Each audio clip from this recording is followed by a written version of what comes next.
ನಮಸ್ಕಾರ ವೀಕ್ಷಕರೇ, ಇವತ್ತಿನ ವಿಷಯ ಮಂಥನಕ್ಕೆ ನಿಮ್ಗೆ ಸ್ವಾಗತ.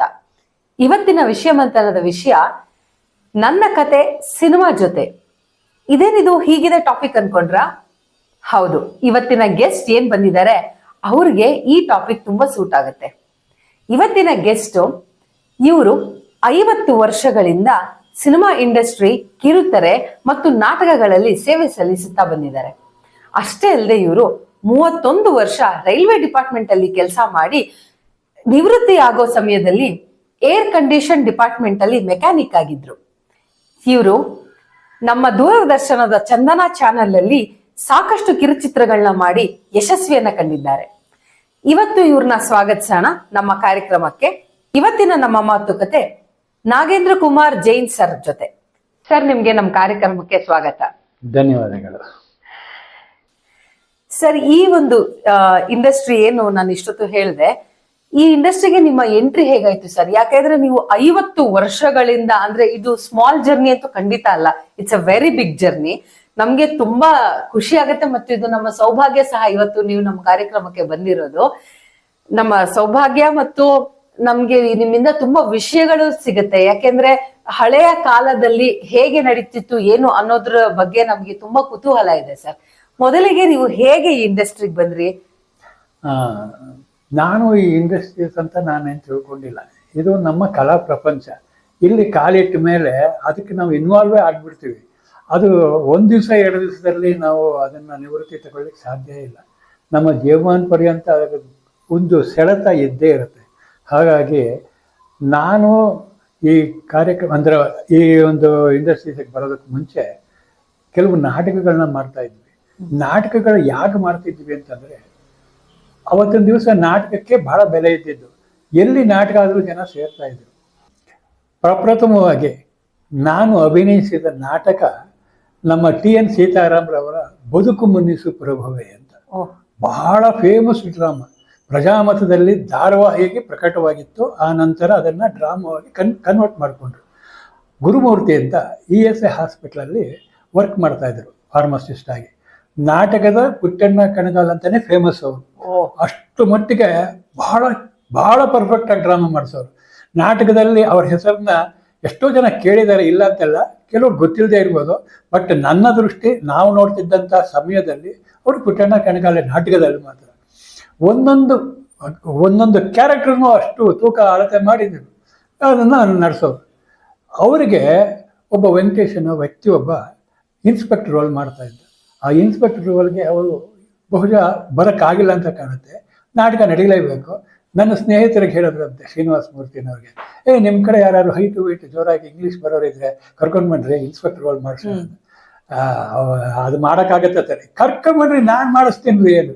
ಆವಾಗ ಅವ್ರು ನನಗೆ ಹೇಳಿದ್ರು, ಹೋಗ್ರಿ ನಾಟಕ ಎಲ್ಲ ಮಾಡಲ್ಲ, ಬರೋ ಒಳ್ಳೆ ಡ್ರಾಮಾಗಳು ಬಾರೋ ಅಂತ ಭಾಳ ನೈಸ್ ಮಾಡಿ ನನ್ನನ್ನು ಕರ್ಕೊಂಡು ಹೋದ್ರು.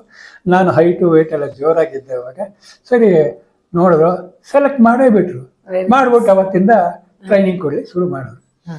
ಸರಿ, ಪರ್ಫೆಕ್ಟಾಗಿ ನಾನು ಮಾಡ್ತಾನೇ ಇದ್ದೆ. ನನಗೂ ಇಂಟ್ರೆಸ್ಟ್ ಬಂದ್ಬಿಡ್ತು ಆಟೋಮೆಟಿಕ್ ಆಗಿ. ನಾಟಕ ನಡಿಬೇಕು, ಇನ್ನು 3 ದಿವಸ ಇದೆ. ಆ ವೆಂಕಟೇಶ ಪ್ರತ್ಯಕ್ಷ ಆಗ್ಬಿಟ್ಟ. ಏನ್ ಮಾಡ್ತಾರೆ ಇವರು? ಪ್ರಾಣ ಸಂಕಟ ಆಗೋಯ್ತು ಇವ್ರಿಗೆ. ನನ್ನನ್ನು ಬಿಡ್ಬೇಕು, ಅವನ್ನ ಕರ್ಕೋಬೇಕು. ನನ್ನ ಹೇಗೆ ಬಿಡೋದು? ನಾನು ಚೆನ್ನಾಗೇ ಮಾಡ್ತಾ ಇದ್ದೀನಿ, ಏನು ಮಾತಾಡೋಂಗಿಲ್ಲ. ವೆಂಕಟೇಶ್ ಹೇಗೆ ಮಾಡಿದ್ರು ಹಾಗೆ ಮಾಡ್ತಿದ್ದೀನಿ. ಏನ್ ಮಾಡೋದು ಅಂತ ಅವ್ರಿಗೆ ಗೊತ್ತಾಗ್ಲೇ ಇಲ್ಲ. ಏನ್ ಬೇಡ ಜೈನವ್ರೆ, ನೀವು ಯಾಕೆ ಮುಂಚೆ ನಂಗೆ ಮಾಡ್ತಿಲ್ವಲ್ಲ, ಯಾಕೆ ನೀವು ಈ ಥರ ಸ್ಟೆಪ್ ಹಾಕ್ತಿದ್ದೀರ, ನೀವು ಯಾಕೆ ಶೂನ ಹಿಂಗೆ ಹಾಕೊಂಡು ನಡ್ಕೊಂಬರ್ತೀರ, ಇಷ್ಟೆಲ್ಲ ಹೇಳ್ತಾ ಇದ್ರು. ನಾನು ಒಂದೇ ಮಾತು ಹೇಳಿದೆ, ಸರ್ ವೆಂಕಟೇಶ್ ಅವರು ಆ ರೋಲ್ನವ್ರು ಬಂದಿದ್ದಾರೆ ಅಂತ ಗೊತ್ತಾಯ್ತು. ಪಾಪ ನೀವು ಯಾಕೆ ಕನ್ಫ್ಯೂಷನ್ ಮಾಡ್ಕೊಳ್ತೀರಾ, ಅವರೇ ಮಾಡಲೇ ಬಿಡಿ. ನಾವು ಇವಾಗ ಅವ್ರು ನೋಡಿದ್ಮೇಲೆ ತಪ್ಪುಗಳು ಅವಾಗ ಆಟೋಮೆಟಿಕಾಗಿ ಬಂದೇ ಬಿಡುತ್ತೆ. ಅಪ್ಪಪ್ಪ ಎಂತ ಮಾತಾಡ್ಬಿಟ್ಟಿಯಪ್ಪ, ಖಂಡಿತ ಅದೇ ಗಣೆಯ ವಿಷಯ. ಅವ್ನು ಬಂದ್ಬಿಟ್ಟು ಅವ್ನು ಹಾಕೊಳ್ಳಿ ಸರ್, ತೊಂದರೆ ಏನಿಲ್ಲ. ಆದ್ರೆ ಏನೇ ಕಾರಣಕ್ಕೂ ನೀನು ಮಾತ್ರ ನಮ್ಮ ನಾಟಕದಲ್ಲಿ ಇರಲೇಬೇಕು. ಅದು ನಿಮ್ಗೆ ಇಷ್ಟ. ಕಾನ್ಸ್ಟೇಬಲ್ ಕ್ಯಾರೆಕ್ಟರ್ ಕೊಟ್ರು. ಪೊಲೀಸ್ ಇನ್ಸ್ಪೆಕ್ಟರ್ ಇಂದ ಏಕದಮ್ ಪ್ರಮೋಷನ್. ಸರಿ, ಕಾನ್ಸ್ಟೇಬಲ್ ಒಬ್ರು ಪರಿಚಯ ಇದ್ರು. ಅವ್ರ ಹತ್ರನೇ ಡ್ರೆಸ್ ತಗೊಂಡ್ ಬಂದು ಅವ್ರು ಹೇಳಿದ್ರು, ಒಂದ್ಸಲ ಹಾಕೊಂಡು ನೋಡು ಅಂದ್ರು. ಹಾಕೊಂಡು ರೋಡಲ್ಲಿ ಬಂದೆ. ಯಾವನೊಬ್ಬ ಸಡನ್ ಲೈಟ್ ಇಲ್ದೆ ಬಂದ್ಬಿಟ್ಟೆ, ಸರ್ ಗೊತ್ತಿಲ್ಲ ಬಂದ್ಬಿಟ್ಟೆ ಸರ್, ನನ್ ದುಡ್ಡು ಕೊಡ್ತೀನಿ ಸರ್. ನಾನು ಪೊಲೀಸ್ ಎಲ್ಲ ಹೋಗಿ ಅಷ್ಟು ಪರ್ಫೆಕ್ಟ್ ಆಗಿತ್ತು ನನ್ನ ಡ್ರೆಸ್. ಸೊ ನಾಟಕದಲ್ಲಿ ಮಾಡಿದ್ವಿ. ನಾಟಕ ಕನ್ನಡ ಸಾಹಿತ್ಯ ಪರಿಷತ್ನಲ್ಲಿ ಅಭಿನಯ ನಡೀತು. ಅವತ್ತೊಂದು ದಿವಸಕ್ಕೆ ಸಾಮ್ರಾಟ್ ಅಶೋಕ ಅಂತ ನಮ್ಮ ಉದಯ ಕುಮಾರ್ ಅವರು ಮಗ ವಿಶ್ವವಿಜೇತ ಅವರೆಲ್ಲ ಮಾಡ್ತಾ ಇದ್ದು ಅಂತ ಸಮಯದಲ್ಲಿ NS ರಾವ್ ಅವ್ರದ್ದು ಆ ಲೆವೆಲಲ್ಲಿ ಸಾಹಿತ್ಯ ಪರಿಷತ್ ನಡೆಯುವಾಗ ಆ ನಾಟಕದಲ್ಲಿ ನಾನು ಕಾನ್ಸ್ಟೇಬಲ್ ಪಾತ್ರ ಮಾಡಿದ ಮೇಲೆ ಏನಾಯ್ತು ಅಂದ್ರೆ ಪೋಷಕ ನಾಟಕ ಪ್ರಶಸ್ತಿ ಆ ಕಾನ್ಸ್ಟೇಬಲ್ ಪಾತ್ರಕ್ಕೆ ಬಂತು. ಓ ವಂಡರ್ಫುಲ್. ಅಷ್ಟು ಪರ್ಫೆಕ್ಟ್ ಆಗಿದ್ದೆ ನನಗೆ ಬಹಳ ಸಂತೋಷ ಆಯ್ತು. ಆಗ ಗುರುಮೂರ್ತಿನವ್ರು ಹೇಳಿದ್ರು, ನೆಕ್ಸ್ಟ್ ನಾಟಕಕ್ಕೆ ನೀನು ಖಂಡಿತ ಮೇನ್ ಕ್ಯಾರೆಕ್ಟರ್ ಮಾಡ್ತೀಯಪ್ಪ, ಇದು ನನ್ನ ಆಶ್ವಾಸನೆ ಅಂತ ಹೇಳಿದ್ರು. ಅದೇ ತರ ಆ ನಾಟಕ ಮಾಡಿಸ್ಬೇಕಾಯ್ತು. ಯಾವುದೊಂದು ಸನ್ನಿವೇಶ ಬಂತು, ಟಿಪ್ಪು ಸುಲ್ತಾನ್ ನಾಟಕ ಮಾಡಿಸಿದ್ರು. ಅದು ಯಾರು ಅಂತಂದ್ರೆ ಚಿಕ್ಕವೀರಯ್ಯ ಅಂತ ಹೇಳಿ ತುಂಬಾ ಫೇಮಸ್ ಕಂಡಕ್ಟರ್, ರಜನಿಕಾಂತನ ಕೊಲೀಗ್ ಅವರು. ಅಂತ ಚಿಕ್ಕವೀರಯ್ಯನವರು ಟಿಪ್ಪು ಸುಲ್ತಾನ್ ಶಿವಾಜಿ ಎರಡೇ ರೋಲ್ ಮಾಡ್ತಿದ್ದು ಜೀವನದಲ್ಲಿ, ಯಾವ್ದು ಮಾಡ್ತಾರೆ, ಶಿವಾಜಿ ತಪ್ಪರೆ ಟಿಪ್ಪು ಸುಲ್ತಾನ್. ಇಂದಿರಾ ಗಾಂಧಿಯಿಂದ ಅವಾರ್ಡ್ ತಗೊಂಡಿದ್ರು ಅವರು. ಅಂಥ ಚಿಕ್ಕವೀರಯ್ಯನವ್ರ ಜೊತೆ ನಾನು ಕ್ಯಾರೆಕ್ಟರ್ ಮಾಡುವಂತ ಅವಕಾಶ. ಅದು ಯಾವುದು English character, English man, British ನಾಟಕದಲ್ಲಿ ಪ್ರಾಕ್ಟೀಸ್ ಮಾಡುವಾಗ ಹೋಗೋರು ಬರೋರು ನೋಡಿ, ಟಿಪ್ಪು ಸುಲ್ತಾನರೇ, ನಮ್ಮದು ಶ್ರೀರಂಗ ದೇವಾಲಯವನ್ನು ನಮಗೆ ಬಿಟ್ಟು ಕೊಡಬೇಕು, ಅಲ್ಲಿ ನಾವು ಜೀಸಸ್ ಚೈಲ್ಡ್ ಖರ್ಚನ್ನು ಕಟ್ಟಬೇಕು ಅಂತ ಹೇಳ್ತಾ ಇದ್ರು. ಏನು ಹೇಳಿದಾರೆ ವೈಸರಾಯ್, ನಮ್ಮ ಶ್ರೀರಂಗನ ದೇವಾಲಯ ನಮಗೆ ಬಿಟ್ಟು ಕೊಡಬೇಕು, ಹಾಗೆ ಹೇಗೆ ಅಂತೇಳಿ. ಇವನೇನು ಹಿಂಗೆ ಮಾಡ್ತಾನಪ್ಪ ಪಾತ್ರನ, ಇವ್ರಿಗೆ ಯಾರು ಇವರು ಇಷ್ಟು ಏನೋ ದೊಡ್ಡದಾಗಿ ಹೇಳ್ತಿದ್ರಲ್ಲ ಅಂತ ನಾನು ಅನ್ಕೊಂಡೆ. ಯಾಕೆಂದ್ರೆ ಅವ್ರು ಪ್ರಾಕ್ಟೀಸ್ ಮಾಡ್ತಾ ಇದ್ದಾಗ ನೋಡಿದ್ದಿತ್ತು. ಆಮೇಲೆ ತಗೊಳ್ಳಿ, ಸ್ಟೇಜ್ ಮಾಡುವಾಗ ಭುಜ ಬಂತು, ಅವರು ಸ್ವಲ್ಪ ಕೆಂಪು ಕಣ್ಣು ಕೆಂಪು ಮಾಡ್ಕೊಂಡು, ಅದ ಗೊತ್ತಲ್ಲ, ಮಾಡ್ಕೊಂಡೆಲ್ಲ ರೆಡಿಯಾಗಿ ಸ್ಟೇಜಿಗೆ ಬಂದ್ರು. ಬರ್ತಿದ್ದಂಗೆ ನಾನು ಅಲ್ಲಿ ನಿಂತ್ಕೊಂಡೆ, ನೋಡಿದೆ. ಆಗ್ಲೇ ಯಾಕೋ ಚಳಿ ಜ್ವರ ಬಂದಂಗೆ ಆಯ್ತು ಅವ್ರು ನೋಡಿ. ಹಿಂಗೆ ಕಣ್ಣುಗಳು ಬಿಟ್ಬಿಟ್ಟು ನೋಡಿ ಡ್ರೆಸ್ಸು ಎಲ್ಲ ಹಾಕೊಂಡು ನಿಂತ್ಕೊಂಡ್ರು. ಏನು ನನ್ನನ್ನು ಕರೆಸಿದಿರಿ ವೈಸರಾಯ್ ಅಂದ್ರು. ಸ್ವಲ್ಪ ಅರ್ಧ ನಂದು ಹೊರಟೋಯ್ತು ಸ್ಪಿರಿಟ್ ಎಲ್ಲ, ಒದ್ದಾಡ್ಬಿಟ್ಟು ಹಿಂಗೆ ಹಿಂಗೆ ನಿಂತ್ಕೊಂಡು ಹೇಳ್ತಾ ಇದ್ದೇನೆ, ಅದು ನಿಮ್ಮ ಶ್ರೀರಂಗ ದೇವಾಲಯವನ್ನು ನಮಗೆ ಭೇಟಿ ಕೊಡಬೇಕು, ಅಲ್ಲಿ ನಮ್ಮ ಜೀಸಸ್ ಕ್ರೈಸ್ಟ್ ಚರ್ಚನ್ನು ಕಟ್ಟಬೇಕು ಅಂದೆ. ಏನು ಹೇಳಿದ್ರಿ ವೈಸರಾಯ್ ಅಂತ ಒಂದು ಕೂಗ್ದಾರ ಒಳಗೆ ಬಿದ್ದೋಗ್ಬಿಟ್ಟೆ ಕೆಳಗೆ. ಎತ್ತಾಕಂಡು ಶೂಲೆ ಅಂತ ಬಿದ್ದೋಗ್ಬಿಟ್ಟೆ. ಆವಾಗ ತಕ್ಷಣ ನಾನು ಟಿಪ್ಪು ಸುಲ್ತಾನ್ ಕ್ಯಾರೆಕ್ಟರ್ ಮಾಡ್ರ ಚಿಕ್ಕವೀರಯ್ಯನವರು ನನ್ನ ಕತ್ತಿನ ಪಟ್ಟಿ ಹಿಡಿದು ಎತ್ಬಿಟ್ಟು ಕೇವಲ ನನ್ನ ಧ್ವನಿ ಮಾತ್ರಕ್ಕೆ ಬೆಚ್ಚಿ ಬಿದ್ದಿರಲ್ಲ, ಇನ್ನು ನನ್ನ ಶ್ರೀರಂಗನ ತಂದೆಗೆ ಏನಾಗುತ್ತೆ ಎಚ್ಚರ ಅಂದ್ರು. ನಾಟಕ ಮುಗಿತು.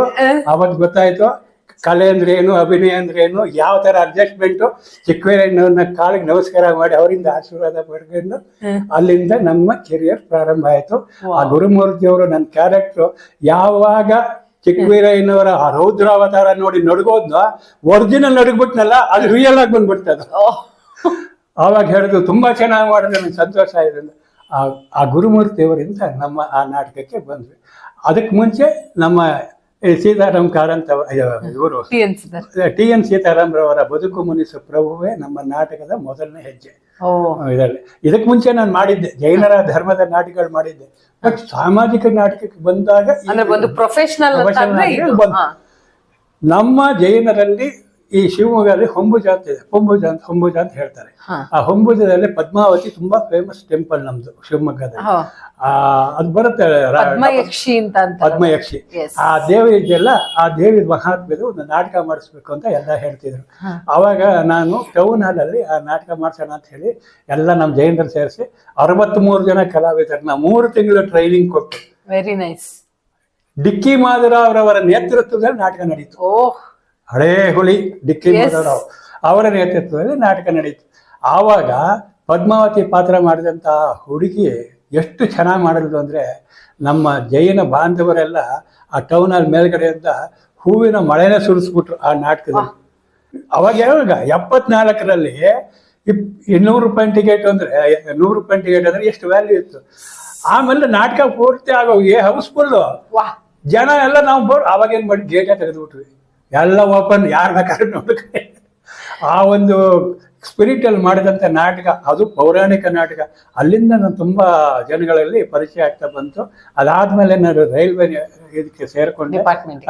ಅಕಸ್ಮಾತ್ ಆಗಿ ಅದು ನಮ್ಮನೆಯವ್ರಿಗೋಸ್ಕರ, ನಮ್ಮನೆಯವ್ರು ಹೇಳಿದ್ರು, ನಾಟಕ ಆಡ್ಕೊಂಡಿದ್ರೆ ನಾನು ಮನೆಗೆ ಊರಿಗೆ ಹೋಗ್ಬಿಡ್ತೀನಿ ಗ್ಯಾರಂಟಿ, ನೀವು ಗಂಭೀರವಾಗಿ ಕೆಲಸಕ್ಕೆ ಸೇರ್ಕತ್ತೀರಾ ಇಲ್ವಾ ಅಂತ.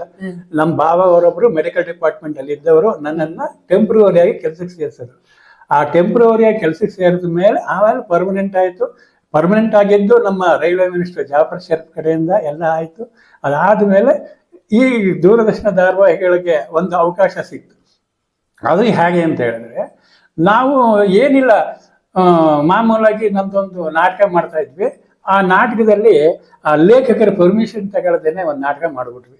ಆ ಲೇಖಕರ ಪರ್ಮಿಷನ್ ಯಾವಾಗ ತಗೊಳ್ಳಿಲ್ವೋ ಆಗದೆ ಇದ್ದವರು ಹೇಳ್ಕೊಟ್ಬಿಟ್ರು. ಸ್ಟೇಜ್ ಮಾಡ್ತಿದ್ದಾಗಲೇ ಬಂದು ಅವ್ರು ಅಟ್ಯಾಕ್ ಮಾಡ್ಬಿಟ್ರು. ನಿಮ್ ಪರ್ಮಿಷನ್ ತಗೊಂಡಿಲ್ಲ. ಹೌದು ಸರ್, ತಗೊಂಡಿಲ್ಲ. ಈಗ ತಗೋತೀವಿ. ಈಗ ತಗೊಂಡ್ರೆ ಆಗಲ್ಲ, ನೀವು ಕೇಸ್ ಫೈಲ್ ಮಾಡ್ತೀನಿ ನಿಮ್ಮಲ್ಲಿ. ಸರ್, ದುಡ್ಡು ಕೊಡ್ತಿದೀವಿ, ನಿಮ್ಗೆ ಕರ್ತವ್ಯನ ಸಂಭಾವನೆ ಕೊಡ್ತೀವಿ, ಏನು ಪರ್ಮಿಷನ್ ತಗೊಳಕ್ಕಾಗಲೇ ತಗೊಂಡೆ. ಅದು ಈಗೆಲ್ಲ ಹೇಳ್ಬೇಕು, ಅದನ್ನು ಕೋರ್ಟಲ್ಲಿ ಹೇಳಿ, ಹಾಗೆ ಹೇಳಿ, ಹೀಗೆ ಹೇಳಿದ್ರು. ಸರಿ ಆಯ್ತು.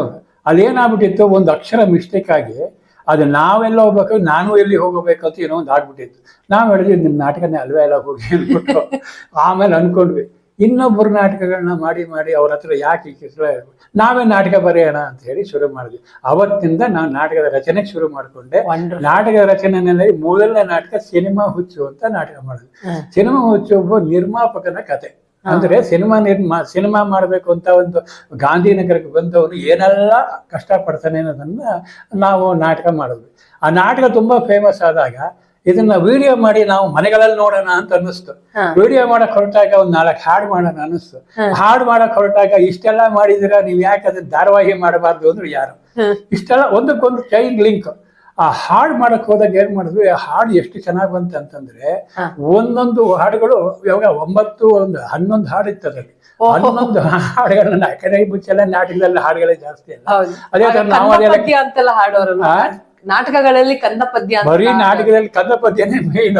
ಸೊ ಹಾಗಾಗಿ ಅದೇ ತರ ನಾವು ಹಾಡುಗಳು ಜಾಸ್ತಿ ಮಾಡೋದು, ಜನ ನೋಡ್ತಾರೆ ಅಂತ 11 ಹಾಡು ಮಾಡಿದ್ವಿ.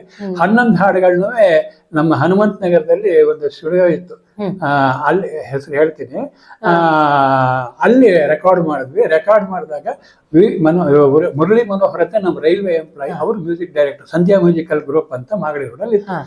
ಅವ್ರ ಹೆಂಡತಿ ಹೆಸರಿನಲ್ಲಿ ಮಾಡಿದ್ವಿ. ಆ ಗ್ರೂಪಲ್ಲಿ ನಾವು ಹಾಡುಗಳು ಮಾಡುವಾಗ ಕೀಬೋರ್ಡ್ ಆರ್ಟಿಸ್ಟ್ ಇವತ್ತಿನ ದಿವಸ ತುಂಬಾ ಫೇಮಸ್ ಮ್ಯೂಸಿಕ್ ಡೈರೆಕ್ಟರ್. ಹೇಳಲಿಕ್ಕೆ ಸಂತೋಷ ಆಗ್ತದೆ, ಯಾಕಂದ್ರೆ ನಮ್ಮ ಸಾಧು ಕೋಕಿಲ್ ಅವರು. ನಿಜವಾಗ್ಲೂ ಸಾಧು ಕೋಕಿಲ್ ಅವರಿಗೆ ನಮ್ಗೆ ಕೀಬೋರ್ಡ್ ಆರ್ಟಿಸ್ಟ್ ಆಗಿ ಅವತ್ತು ವರ್ಕ್ ಮಾಡಿದ್ದಾರೆ ಅಂತ ಹೇಳಕ್ಕೆ ನಮ್ಗೆ ಬಹಳ ಸಂತೋಷ ಆಗ್ತದೆ. ಹಾಗಾಗಿ ಹಾಡುಗಳು ಎಷ್ಟು ಚೆನ್ನಾಗಿತ್ತು ಅಂದ್ರೆ ಎಲ್ರು ಹೇಳೋರು ಯಾವ ಸಿನಿಮಾಕ್ಕೆ ಮಾಡಿಸಿದ್ರಿ ಅಂತ ಕೇಳೋರು. ಆವತ್ತಿನ ದಿವಸಕ್ಕೆ ಸಾಧು ಕೋಕಿಲ್ ಅವರು ಅಷ್ಟು ಚೆನ್ನಾಗಿ ಮಾಡ್ಕೊಟ್ಟಿದ್ರು ನಮ್ಗೆ. ನಿಜವಲ್ಲ, ನಾವು ಈ ಸಮಯದಲ್ಲಿ ಅವ್ರನ್ನ ನೆನೆಸ್ಕೊಳ್ಳೇಬೇಕು. ಅವ್ರನ್ನ ವೈಯಕ್ತಿಕವಾಗಿ ಈಗ ಭೇಟಿ ಆಗಿಲ್ಲ, ಆದ್ರೂ ಕೂಡ ಒಂದಲ್ಲ ಒಂದ್ ದಿವಸ, ಯಾಕೆಂದ್ರೆ ನಾವು ಈಗ ಒಂದು ಸಿನಿಮಾ ಮಾಡಿರೋದ್ರಿಂದ ಆ ಸಿನಿಮಾ ಒಂದು ಸಂಬಂಧದಲ್ಲಿ ಅವ್ರನ್ನ ಭೇಟಿ ಮಾಡೋ ಅವಕಾಶ ಸಿಗುತ್ತೆ. ನಾವು ಭೇಟಿ ಮಾಡೇ ಮಾಡ್ತೀವಿ. ಅವ್ರ ಹತ್ರ ಈ ವಿಷಯ ಹೇಳ್ಕೊಂಡು ನಾವು ಸಂತೋಷನೂ ಪಡ್ತೀವಿ.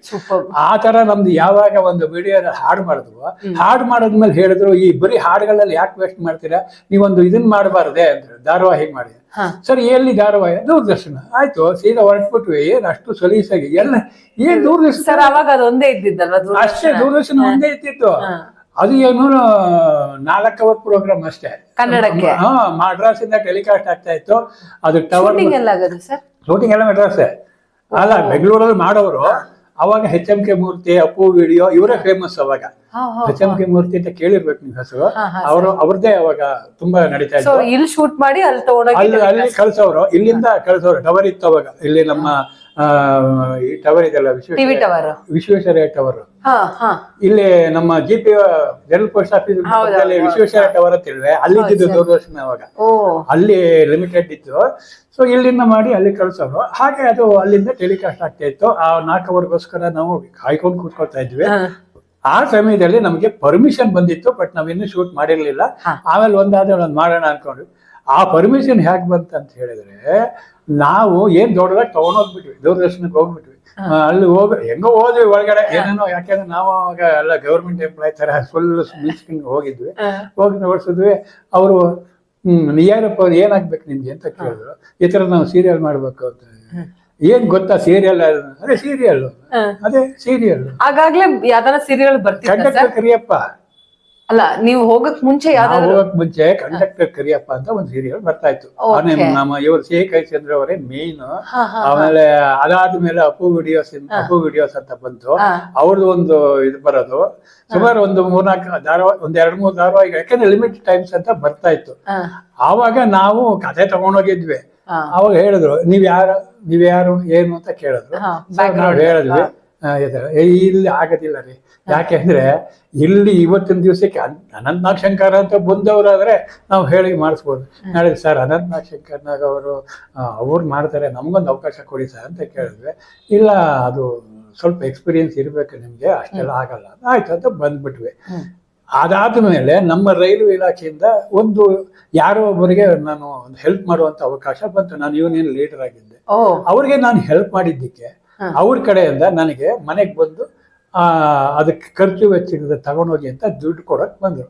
ನಾನು ಹೇಳಿದೆ ಅವರೊಬ್ಬರು ಹ್ಯಾಂಡಿಕ್ಯಾಪ್, ಅವರಿಗೆ ನಾನು ಹೆಲ್ಪ್ ಮಾಡಿದ್ದಕ್ಕೆ ದುಡ್ಡೆಲ್ಲ ತಗೊಳ್ಳೋದಿಲ್ಲ, ದಯವಿಟ್ಟು ಬಿಟ್ಬಿಡಿ ಅಂತ ಹೇಳಿದೆ. ಅದಕ್ಕೆ ಅವರದು ಅಷ್ಟು ದುಡ್ಡು ತಗೊಳ್ಳಲ್ಲ ಅಂತಿರಲ್ಲ, ಅಟ್ಲೀಸ್ಟ್ ನಮ್ಮ ಕಡೆಯಿಂದ ಏನೋ ಹೆಲ್ಪ್ ಬೇಕಾದ್ರೆ ಮಾಡ್ತೀನಿ ಅಂದರು. ಏನಾಗಿದ್ದೀರಾ ಅಂತ ಕೇಳಿದಾಗ ದೂರದರ್ಶನ ಡೈರೆಕ್ಟರ್ ಅಂತ ಹೇಳಿ, ಅಯ್ಯೋ ನಾವು ಶಾಕ್ ಆಗ್ಬಿಟ್ಟು ನಮಗೆ ಏನು ಬೇಕೋ ಅದು ನಮ್ ಕೈಗೆ ಸಿಕ್ಬಿಟ್ಟು ಕಾಮಧೇನು ಆಗಬೇಕು. ತಕ್ಷಣ ನೀವು ಹುಡ್ಕೊಂಡೋಗಿ ನಿಮ್ಮ ಹತ್ರ ಅದಕ್ಕೆ ನನ್ನ ಫ್ರೆಂಡ್ ಒಬ್ರು ಸಿದ್ದನಂಜಯ್ಯ ಅಂತ ಅವರು ನನ್ನ ಜೊತೆ ಬಂದವ್ರು ಹೇಳಿದ್ರು, ನಿನ್ನಲ್ಲಿರೋ ಒಳ್ಳೆ ಭಾವನೆಗೆ ನಿನ್ಗೆ ಇಷ್ಟೊಂದು ಅವಕಾಶ ಸಿಕ್ಕಿದ್ದು ಆಯ್ತು ಅಂತ ಹೇಳಿ, ನೀವು ಬನ್ನಿ ಬಂದು ಮೀಟ್ ಮಾಡಿ ಅಂತಂದ್ರು. ಅದೇ ತರ ರಾಯಲ್ ಹೋದ್ವಿ ಹೋದ ತಕ್ಷಣ ಅಪಾಯಿಂಟ್ಮೆಂಟ್ ಒಳಗಡೆ ಹೋದ್ವಿ. ಅವ್ರು ಹೇಳಿದ್ರು ಜೈನ್ ಫ್ರಮ್ ರೈಲ್ವೆ ಅಂತ ಹೇಳಿ ಅಂದ್ರೆ ಕರೆದ್ರು, ಕೂರ್ಸಿದ್ರು, ತುಂಬಾ ಹೋಸ್ಟಿಂಗ್ ಚೆನ್ನಾಗಿ ಮಾಡಿದ್ರು. ಆಮೇಲೆ ಏನ್ ಹೇಳಿದ್ರು, ಈ ತರ ಒಂದು ಬಂದಿದ್ವಿ, ಏನ್ ಹೇಳಿದ್ರು ಅಂದ್ರೆ ಈ ತರ ಶಂಕರ್ನಾಗ್ ಅನಂತನಾಗ್ ಅಂತ ಹೇಳಿದ್ರು. ಅವ್ರು ತಪ್ಪು ಮಾಡ್ತಾರೆ, ಹಂಗೆಲ್ಲ ಹೇಳಬಾರ್ದು. ಶಂಕರ್ನಾಗ್ ಅನಂತನಾಗ್ ಇಸ್ ಗ್ರೇಟ್, ಇಲ್ಲ ಎಲ್ರು ಆ ಲೆವೆಲ್ ಹೆಂಗ್ ಮಾಡ್ಲಿಕ್ಕೆ ಸಾಧ್ಯ? ಅವರು ಒಂದೊಂದು ಸ್ಟೆಪ್ ಇಟ್ಟೆ ಅಲ್ವಾ, ಅವ್ರ ಲೆವೆಲ್ಲೇ ಬೇರೆ ಇರ್ಬೋದು. ಆದ್ರೆ ಅವರು ಮಾಡಿದಾರೆ ಧಾರಾವಾಹಿಗಳು, ಏನ್ ನೋಡಿದಾರೆ ಮಾಲ್ಗುಡಿ ಡೇಸ್ ಅವೆಲ್ಲ ಬರ್ಲಿಲ್ಲ, ತುಂಬಾ ಒಳ್ಳೆ ಯಾರು ನೋಡಿಲ್ಲ ಅಂತ ಧಾರಾವಾಹಿಗಳು. ಇಡೀ ಇಂಡಸ್ಟ್ರಿನ ಈ ಕಡೆ ಟರ್ನ್ ಮಾಡಿದ್ದು, ದೂರದರ್ಶನ ಫೇಮಸ್ ಮಾಡಿದ್ದೆ ನಮ್ ಸೌತ್ ನಲ್ಲಿ ಆ ಮಾಲ್ಗುಡಿ. ಅಂತ ವ್ಯಕ್ತಿಗಳನ್ನ ನಾವು ನೆನ್ಸ್ಕೊಳ್ಬೇಕು. ಆದ್ರೆ ಬೇರೆ ಯಾರೋ ಒಬ್ರು ಅವ್ರ ಹೆಸರು ಹೇಳಿ ಅವ್ರಿಗೆ ಕೆಲಸ ಮಾಡಬಾರ್ದಿತ್ತು. ಅದನ್ನ ಆ ನಿರ್ದೇಶಕರು ಹೇಳಿದ್ರು, ಇನ್ಮೇಲೆ ಆ ರೀತಿ ಹೇಳ್ಬೇಡಿ, ಎಲ್ಲರೂ ಶಂಕರ್ನಾಗ್ ಅನಂತನಾಗೆ ಅವಕಾಶ ಸಿಗಬೇಕು. ಈಗ ಅವಕಾಶ ಕೊಡ್ರಿ, ಎಲ್ಲರೂ ಅವ್ರು ಮಾಡ್ತಾರೆ, ಇಲ್ಲ ಅಂತಲ್ಲ, ಅವ್ರ ಹೆಸರನ್ನ ಉಳಿಸ್ತಾರೆ ಅಂತ ಹೇಳಿದ್ರು. ಸರಿ ಆಯ್ತಂತ ಹೇಳಿ ನಾವು ಕೊಟ್ಟರು, ಒಂದು ಪರ್ಮಿಷನ್ ತಗೊಂಡ್ವಿ. ಅದನ್ನ ತಗೊಂಡು ನಾವು ಶೂಟಿಂಗ್ ಶುರು ಮಾಡೋಣ ಅಂದ್ರೆ ನಮ್ಗೆ ಒಬ್ರು ವಿಶ್ವನಾಥ್ ಇಸ್ಲೂರ್ ಅಂತ ಹೇಳಿ ಅವರು ಚಾರ್ಟೆಡ್ ಅಕೌಂಟೆಂಟ್, ಅವರು ನಮ್ಗೆ ಪರಿಚಯ ಇದ್ರು. ಅವ್ರು ನಾನು ಮಾಡ್ತೀನಿ ಧಾರಾವಾಹಿನ ಅಂತ ಹೇಳಿ ಅವ್ರು ಮುಂದೆ ಬಂದ್ರು. ಧಾರಾವಾಹಿ ಮಾಡುವಾಗ ನಾವು ಚಾಮರಾಜನಗರದ ಹತ್ರ ಉಮ್ಮತ್ತೂರು ಅಂತ ಗ್ರಾಮ, ನಮಗೆ ಯಾವ ಲೊಕೇಶನ್ ಬೇಕನ್ಕೊಂಡು ಎಲ್ಲ ಪಾಪ ಅಷ್ಟು ದುಡ್ಡು. ಆ ಉಮ್ಮತ್ತೂರು ವಿಶೇಷ, ಅದು ಹಿಸ್ಟಾರಿಕಲ್ ಇದ್ರಲ್ಲಿ ಬರುತ್ತೆ. ಕೃಷ್ಣದೇವರಾಯನ ಕಾಲದಲ್ಲಿ ಉಮ್ಮತ್ತೂರು ಅಂತಾನೆ ಹೆಸರೇ ಬರುತ್ತೆ. ಗ್ರಾಮಗಳನ್ನ ವಶಪಡಿಸಿಕೊಂಡ ಉಮ್ಮತ್ತೂರು, ಹಾಗೆ ಪಾಳೆಗಾರನ ಮಣಿಸಿದಾಗ ಕೃಷ್ಣದೇವರಾಯ ಅಂತ ಫೇಮಸ್ ಊರು. ಅಲ್ಲಿ ಇವತ್ತು ಹೋಗಿ ನೋಡಿದ್ರೆ ನಿಮ್ಗೆ ಬಹಳ ಆಶ್ಚರ್ಯ ಆಗುತ್ತೆ. 60-70 ವರ್ಷಗಳ 80-100 ವರ್ಷಗಳಿಂದನೂ ಆ ರಸ್ತೆಗಳು 82 ರಸ್ತೆಗಳಿದಾವೆ ಹಳ್ಳಿ ಒಳಗೆ. ಅಷ್ಟು ಚೆನ್ನಾಗಿದೆ ಅವರು. ಅಲ್ಲಿ ನಾವು ಶೂಟಿಂಗ್ ಮಾಡಿದ್ವಿ. ಶೂಟಿಂಗ್ ಎಲ್ಲ ಶುರು ಮಾಡಿ 1 ವಾರ ಇದ್ವಿ. ಬಟ್ಟಿ ಮಹದೇವಪ್ಪನವರು ಅದರಲ್ಲಿ ಒಳ್ಳೆ ಪಾತ್ರ ಮಾಡಿದ್ರು. ಆವಾಗ ಒಂದು ನಾಯಕನ ಪಾತ್ರ ಇರ್ಲಿ, ಆ ನಾಯಕ ಅಂದ್ರೆ ಯಾರು, ನಮ್ಗೆ ಎಷ್ಟು ಹುಡುಗಾಟ ಅಂದ್ರೆ, ನಾನು ನಮ್ಮ ಫ್ರೆಂಡ್, ನಾನ್ ಡೈರೆಕ್ಟರ್, ನೀನ್ ಹೀರೋ, ಆಟ ಆಡ್ತೀವಲ್ಲ ಆ ತರ ಒಬ್ರಿಗೊಬ್ರು ಮ್ಯೂಚುವಲ್. ಹೌದು, ಇಬ್ರು ಕಷ್ಟಪಟ್ಟಿದೀವಿ ರೀತಿ ದೊಡ್ಡದಾಗಿ. ಪಾಪ ನಮ್ ಪ್ರೊಡ್ಯೂಸರ್ ಅದಕ್ಕೆ ಒಪ್ಕೊಂಡ್ರು, ಆಯ್ತು ಮಾಡಿ ಅಂತಂದ್ರು.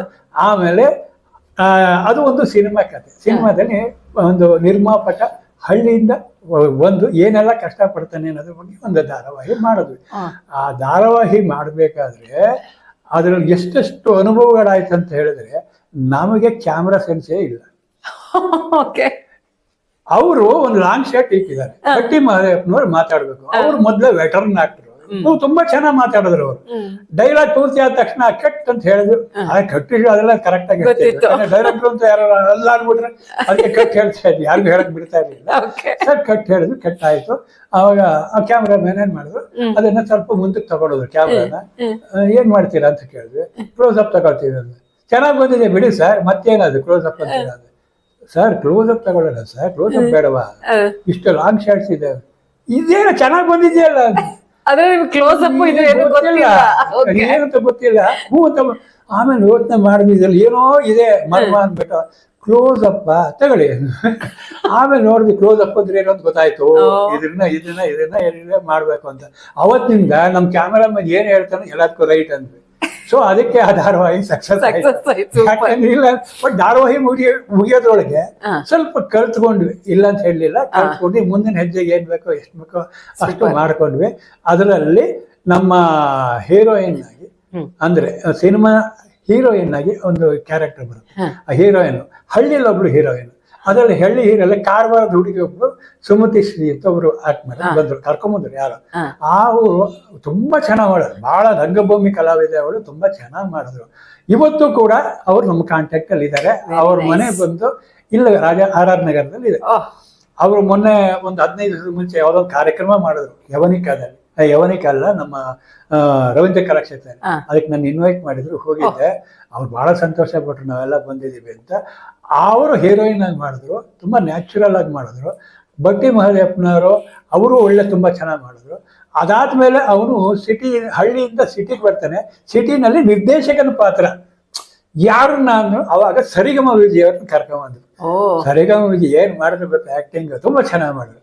ಯಾವಾಗ ಸರಿಗಮ ವಿಜಯ್ ಈ ಹೀರೋ ಹೊಸಬ ಅಂತ ಗೊತ್ತಾಯ್ತು, ಅವ್ರನ್ನ ಕಿಂಡಲ್ ಮಾಡಕ್ ಶುರು ಮಾಡಿದ್ರು. ಆವಾಗ ಅವ್ನಿಗನ್ನಿಸ್ತು ಯಾಕೆ ಸರಿ ಅಂತ. ಅವನು ಅವ್ನಿಗಿಂತ ಮುಂದುವರೆದು ಬಿಟ್ಟ, ಒಂದು ಒಬ್ರಿಗೊಬ್ರು ಕಾಂಪಿಟೇಷನ್ ಆಗಿ ಹೀರೋ ಅವ್ನಿಗಿಂತನೂ ಫಾಸ್ಟ್ ಎದ್ಬಿಟ್ರು. ಅವ್ನು ಹೇಳೋದಕ್ಕೆಲ್ಲ ಟಕ್ ಟಕ್ ಟಕ್ ಅಂತ ಹೇಳ್ಕೊಂಡು ಬರೋರು. ಅವ್ನು ಏನು ಸಡನ್ ಆಗಿ ಪ್ರಶ್ನೆ ಕೇಳ್ಬಿಡೋರು. ಏನ್ ಪ್ರಶ್ನೆ ಅವನು ಹೇಳ್ತಾರೆ. ಈಗ ಒಂದು ಸೀನ್ ನಲ್ಲಿ ಬರ್ತದೆ, ನಿರ್ದೇಶಕ ಇರ್ತಾನೆ, ಯಾರೋ ಒಬ್ರು ಎಂಟ್ರಿ ಕೊಡ್ತಾರೆ, ಹಳ್ಳಿಗೆ ಅವರ ಕೇಳ್ತಾರೆ. ಅವ್ನು ಸಿನಿಮಾ ಪ್ರೊಡ್ಯೂಸರ್ ತಾನೆ, ಡೈರೆಕ್ಟರ್ ಇವ್ರು ಯಾರು ಅಂತ ಕೇಳ್ತಾರೆ. ಅವರು ಕ್ಯಾಮರಾಮ್ಯಾನ್. ಯಾವ ಮರ ಅಂತಾನೆ, ಹುಣಸೆ ಮರ ಅಂತಾನೆ. ಎಷ್ಟವೆ? ಅವೇ 100 ಎಷ್ಟು ಫಲ ಕೊಡ್ತಾವೋ ಇಳುವ. ಅಯ್ಯೋ ಸ್ವಾಮಿ, ಹುಣಸೆ ಮರ ಅದಲ್ಲ ರೀ, ಕ್ಯಾಮರಾ ಇದು ಬೇರೆ. ಆದ್ರೆ ನಮ್ಮ ನಾಯಕ ಇದನ್ನೆಲ್ಲ ಅವನು ಅನ್ಎಕ್ಸ್ಪೆಕ್ಟೆಡ್ ಆಗಿ ಕೇಳೋ ಪ್ರಶ್ನೆಗೆಲ್ಲ ಹೆಂಗ್ ಉತ್ತರ ಕೊಟ್ಟೆ ಅಂತೀರಾ, ಅದು ನ್ಯಾಚುರಲ್ ಆಗೇ ಬಂದ್ಬಿಡ್ತದೆ. ತುಂಬಾ ಸಂತೋಷ ಆಯ್ತು. ಅವನು ಕೂಡ ಆಮೇಲೆ ಒಂದು ಧಾರಾವಾಹಿ ನಿರ್ದೇಶನ ಮಾಡಿದ್ರು, ಕುರುಡು ಸಮಾಜ ಅಂತ. ಅದು ನಾವಿಬ್ರು ಸೇರ್ಕೊಂಡು ಮಾಡಿದ್ವಿ. ಕುರುಡು ಸಮಾಜ ತುಂಬಾ ಫೇಮಸ್ ಆಯ್ತು ಧಾರಾವಾಹಿ. ನೀನು ಕೇಳಿರ್ಬೋದು ಕುರುಡು ಸಮಾಜ ಅಂತ. ಇಂದಿನ ಜನಗಳ ಮಧ್ಯ ನಡೆಯುವಂತ ಕೆಲವು ಘಟನೆಗಳ ಆಧಾರ ಇಟ್ಕೊಂಡು ಮಾಡಿ ತುಂಬಾ ಚೆನ್ನಾಗಿ ಬಂತು. ಅವರು ಕೂಡ ನಿರ್ದೇಶಕರಾದ್ರು. ಆಮೇಲೆ ಅವರು ಕೂಡ ಮಾಡಿದ್ಮೇಲೆ ಆದ್ರೆ ಯಾವುದೇ ಕಾರ್ಯಕ್ರಮ ಆದ್ರೂ ನಾವಿಬ್ರು ಸೇರೇ ಮಾಡ್ತಾ ಇದ್ವಿ. ಹೀಗೆ ಬಂದು ಧಾರಾವಾಹಿಗಳು ಮಾಡ್ಕೊಂಡು ಬಂದ್ವಿ. ಆಮೇಲೆ ಬರ್ತಾ ಬರ್ತಾ ಏನಾಯ್ತು, ಜನಗಳ ಕಾಂಟ್ಯಾಕ್ಟ್ ಜಾಸ್ತಿ ಆಗ್ತಿದ್ದಂಗೆ ಒಂದು ರೈಲ್ವೆ ಬಗ್ಗೆ ಯಾಕೆ ಸೀರಿಯಲ್ ಮಾಡಬಾರ್ದು ಅಂತ ಒಂದು ಪ್ರಪೋಸಲ್ ಬಂತು. ನಮ್ಮ ರೈಲ್ವೆ ಎಂಪ್ಲಾಯಿ ಒಬ್ರು ಪರ್ಮಿಷನ್ಗೆ ಹಾಕ್ತೀನಿ ಅಂದ್ರು. ಅದ್ರಲ್ಲಿ ಹಾಕಿ ಅಂದ್ರೆ ಹಾಕಿದ್ಮೇಲೆ ನಾನು ನಮ್ಮ ಡೈರೆಕ್ಟರ್ ಒಬ್ರ ಹತ್ರ ಇದ್ರಲ್ಲ, ಅವ್ರಿಗೆ ಹೇಳಿದ್ವಿ. ಅವ್ರು ಹೇಳಿದ್ರು, ಏನ್ ಮಾಡ್ತೀಯಪ್ಪ ಈ ಥರ ರೈಲು ಜೀವಿ ಅಂತ ಧಾರಾವಾಹಿ ಮಾಡ್ತಾ ಇದ್ದೀವಿ, ಏನು ಪ್ರಯೋಜನ ನಿನಗೆ ಅಂದರು. ಪ್ರಯೋಜನ ಏನಿಲ್ಲ, ನಾವು ಅವರು ಕೆಲಸಗಾರರಾಗಿದ್ದಕ್ಕೆ ಒಂಥರ ಏನೋ ಒಂದು ಅಳಿಲು ಸೇವೆ ಅಂದರು. ಅದಕ್ಕೆ ಅವ್ರು ಹೇಳಿದ್ರು, ನಾನು ಹೇಳೋ ಕೆಲವು ಪ್ರಶ್ನೆಗಳು ಕೇಳ್ತೀನಿ, ಅದಕ್ಕೆ ಉತ್ತರ ಕೊಟ್ರಪ್ಪ ನಾನು ಮಾಡ್ಕೊಡ್ತೀನಿ ಹೇಳಿ ಅಂತಂದೆ. ನನಗೆ ನಾಳೆ ದಿವಸ ಟಿಕೆಟ್ ಬೇಕು, ಯಾರನ್ನು ಕಾಂಟ್ಯಾಕ್ಟ್ ಮಾಡಬೇಕು ಅಂದರು. ಏನ್ ಹೇಳೋದು ಅದಕ್ಕೆ, ಅಲ್ಲಿ ಬುಕಿಂಗ್ ಇರಲ್ಲ, ಏನಿಲ್ಲ, ಕ್ಲೋಸ್ ಆಗಿರುತ್ತೆ. ಅದಕ್ಕೆ ನಾನು ಹೇಳಿದೆ, ಸರ್ ನೀವು 15-20 ದಿವಸ ಮುಂಚೆ ಮಾಡಿದ್ರೆ ಸಿಗ್ಬೋದು ಸರ್, ಆ ಟೈಮಲ್ಲಿ ಹೋದ್ರೆ ಸಿಗೋದು ಕಷ್ಟ ಅಂದೆ. ಆಯ್ತಪ್ಪ ಕಷ್ಟ, ಯಾರನ್ನ ಕಾಂಟ್ಯಾಕ್ಟ್ ಮಾಡಬೇಕು, ಈ ಕಾಂಟ್ಯಾಕ್ಟ್ ಮಾಡೋದು ಏನಿಲ್ಲ, ಇಲ್ಲ ಅಲ್ಲಿ ಯಾರೋ ಒಬ್ಬನ ಮಾಡಿದ್ರೆ ಅವನು ಟಿಕೆಟ್ ತಂದು ಕೊಡ್ತಾನೆ. ಆಮೇಲೆ ಇನ್ನೊಂದು ಯಾವುದೋ ಒಂದು ಹೇಳಿದ್ರು, ಇನ್ನೊಂದು ಇನ್ಸಿಡೆಂಟ್ ಹೇಳಿದ್ರು, ಬಸ್ ಸಿಗ್ಲಿಲ್ಲ ಅಂದ್ರೆ ಏನ್ ಮಾಡ್ಬೇಕು, ಎಲ್ಲ ಅವರೇ ಹೇಳ್ಬಿಟ್ರು. ಎಲ್ಲ ಹೇಳ್ಬಿಟ್ಟು ಇದನ್ನೆಲ್ಲ ಹಾಕ್ತೀಯ ಧಾರಾವಾಹಿನಲ್ಲಿ ಅಂದ್ರು. ಸರಿ ಇದೆಲ್ಲ ಹಾಕಕ್ಕಾಗತ್ತೆ, ಮತ್ತೆ ಇನ್ಯಾವ ಧಾರಾವಾಹಿ ಮಾಡ್ತೀನಿ. ಆಮೇಲೆ ಹಾಗಲ್ಲ ಸರ್, ಈ ತರ ನಿಯಮಗಳ ಬಗ್ಗೆ, ಸರಿ ಆಯ್ತು ಮಾಡ್ಕೊ ಅಂತ ಹೇಳಿ ಅದಕ್ಕೂ ಒಂದು ಪರ್ಮಿಷನ್ ಕೊಟ್ರು, ರೈಲು ಜೀವಿ ಅಂತ. ಆ ರೈಲು ಜೀವಿಗೆ ನಾವೇನ್ ಮಾಡಿದ್ವಿ, ಸಿನಿಮಾ ನಮ್ಮ ಕಲಾ ತಪಸ್ವಿ ರಾಜೇಶ್ ಅವರೇ ಸೂಟಬಲ್ ವ್ಯಕ್ತಿ ಅಂತ ಪ್ರೊಡ್ಯೂಸರು ಹೇಳಿದ್ರು. ಹೋಗಿ ಅವರನ್ನ ಮಾತಾಡಿಸಿ ಅವರನ್ನ ಒಪ್ಪಿಸಿ ಆ ವಿದ್ಯಾರಣ್ಯಪುರದಲ್ಲಿ ಅವರಿದ್ರು. ಪ್ರತಿ ದಿವಸ ಅವ್ರು ಶೂಟಿಂಗ್ ಇದ್ದಾಗ ನಾವು ಅವ್ರಿಗೆ ಸಬ್ಜೆಕ್ಟ್ ಹೇಳ್ಬೇಕು, ಇವತ್ತು ಇಂಥದ್ದು ಅಂತ ಹೇಳ್ಬೇಕು, ಅದೆಲ್ಲ ಮಾಡ್ಕೊಂಡು ಮೇಂಟೈನ್ ಮಾಡ್ಕೊಂಡು ಬಂದ್ವಿ.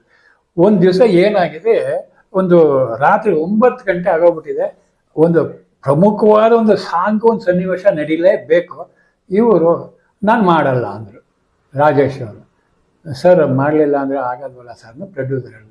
ನಿಮ್ಮ ಡೈರೆಕ್ಟ್ರ್ ಮಾಡಿಸ್ಕೋಬೇಕಿತ್ತು ರೀ, ಅವಾಗಲೇ ಕರೆಸಿ, ಈಗ ದಿಢೀರಂತ 9 ಗಂಟೆ ಮೇಲೆ ಮಾಡ್ತೀನಿ ಅಂತಂದರೆ ಆಯಿತು ಸರ್, ಎಲ್ಲಿ ಕರೀರಿ ನಿಮ್ಮ ಡೈರೆಕ್ಟ್ರನ್ನ ಅಂದರು. ನಾನು ಬಂದೆ, ಸರ್ ನಾನು ನೈಟ್ ಆ್ಯಕ್ಟ್ರ್ ಅಲ್ಲ ರೀ, ನಾನು ಡೇ ಆ್ಯಕ್ಟ್ರು. ಆಯಿತು ಸರ್, ಈಗ ಏನು ಮಾಡ್ತೀರಾ, ನಾಳೆ ಮಾಡ್ಕೊಳ್ಳೋಣ ಬಿಡಿ ಸರ್.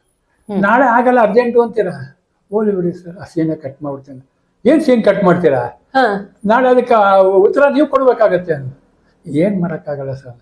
ನೋಡ್ರಿ, ನನ್ನ ಲೈಫಲ್ಲಿ ಯಾರು ನೈಟ್ ಆಕ್ಟಿಂಗ್ ಮಾಡಿಸಿಲ್ಲ, ಫಸ್ಟ್ ಟೈಮ್ ನಾನು ಮಾಡ್ತಾ ಇದ್ದೀನಿ. ವಾವ್. ಇವತ್ತು ಒಂದೇ ದಿವಸ ನಾನು ಮಾಡೋದನ್ನು ತುಂಬಾ ಖುಷಿ ಆಯ್ತು ಸರ್. ಮಾಡಿ ಸರ್, ಅದು ತುಂಬಾ ಚೆನ್ನಾಗಿ ಮಾಡಿದ್ರು. ಆ ಒಂದು ಹಾಡಿಗೆ ಸೀನ್ ರಾತ್ರಿ 2:30 ಆಯ್ತು. ನಾನು ಕೈ ಮುಗಿದು ತಪ್ಪಾಯ್ತು ಸರ್. ಏನಿಲ್ಲಮ್ಮ, ತಪ್ಪೇನಿಲ್ಲ, ಅವಶ್ಯಕತೆ ಇತ್ತು ನಿನಗೆ, ಅದ್ ಮಾಡ್ಬೇಕು ಅಂತ ನನಗೂ ಅನ್ನಿಸ್ತು. ಅದಿಲ್ಲ ಅಂದ್ರೆ ಕತೆಗೆ ಚೆನ್ನಾಗಿರಲ್ಲ. ಲೆಜೆಂಡ್ ಅಲ್ವಾ ಸರ್ ಅವರು? ನನ್ನ ಕ್ಯಾರೆಕ್ಟರ್ ಹಾಳಾಗಬಾರ್ದು, ನಿನಗೆ ಒಳ್ಳೇದಾಗ್ಬೇಕಂತ ನಾನು ಮಾಡಿದೆ. ಅಂದ್ರೆ ನಾನು ಕೈ ಮುಗಿದ್ಬಿಟ್ಟು ಕಾಲ್ ನಮಸ್ಕಾರ. ಸರ್ ಇದೇ ಸೀರಿಯಲ್ ಗಲ್ವಾ ಇವ್ರು ಮಿನಿಸ್ಟರ್ ಅವರು ನೀವು ಇನಾಗ್ರೇಷನ್ ಗೆ? ಅದ್ರ ಬಗ್ಗೆ ಒಂದ್ ಸ್ವಲ್ಪ ಹಂಚ್ಕೊಳ್ಳಿ ಸರ್. ಹೇಳ್ತೀನಿ.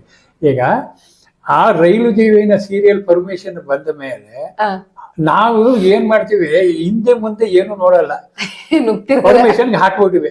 ಅದಕ್ಕೆ ನಾನೇನ್ ಮಾಡ್ತಿದ್ದೆ, ಒಂದು ಸಿನಿ ಅಕಾಡೆಮಿನಲ್ಲಿ ನಾನು ಒಬ್ಬ ಡೈರೆಕ್ಟರ್ ಆಗಿ ಒಂದು ಡೈರೆಕ್ಷನ್ ಕ್ಲಾಸ್ ತಗೊಳ್ಳುವಾಗ ಹೇಳ್ತಿದ್ದೆ, ಕತೆ ಬರೆಯೋನು ಏನ್ ಮಾಡ್ಬೇಕಂದ್ರೆ ಆ ಪ್ರೊಡ್ಯೂಸರ್ಗೆ ಆಗತ್ತೋ ಇಲ್ವೋ ತಯಾರು ಮಾಡೋ ರೀತಿ ಕತೆ ಬರೀಬೇಕು. ಸಹಸ್ರಾರು ಕರಿಭಟರು, 100 ಅಶ್ವದಳ, 100 ಗಜದಳ, ಇಂಥವ್ರನ್ನ ಕಟ್ಕೊಂಡು ರಾಜ ಬರ್ತಿದ್ದ ಅಂತ ಕತೆ ಬರೋದ್ರೆ ಯಾರು ಇಲ್ಲಿಂದ ತರ್ತಾರೆ? ಅವಾಗ ಅನಿಮೇಷನ್ ಇರ್ಲಿಲ್ಲ, ಕಾಸ್ಟ್ಲಿ ಇವಾಗ. ಅಲ್ಲ, ಅನಿಮೇಷನ್ ಕಾಸ್ಟ್ಲಿನೇ, ಎಲ್ಲಿಂದ ತರ್ತಾರೆ ಯಾರು? ಅದಕ್ಕೆ ಕತೆ ಬರೆಯುವಾಗ ನಿರ್ಮಾಪಕನ ಬಜೆಟ್ ನೋಡ್ಕೊಂಡು ಆ ಬಜೆಟ್ ಒಳಗಡೆ ಕತೆ ಬರೆಯುವಾಗ ಅವನ ಕೈನಲ್ಲಿ ನಿರ್ಮಾಣ ಮಾಡಕ್ ಆಗತ್ತಾ ಇಲ್ವಾ ಅನ್ನೋದನ್ನ ನೋಡ್ಕೊಂಡು ಮಾಡಿದಾಗ ಏನಾಗತ್ತೆ, ಅವನು ಸಕ್ಸಸ್ ಆಗ್ತಾನೆ.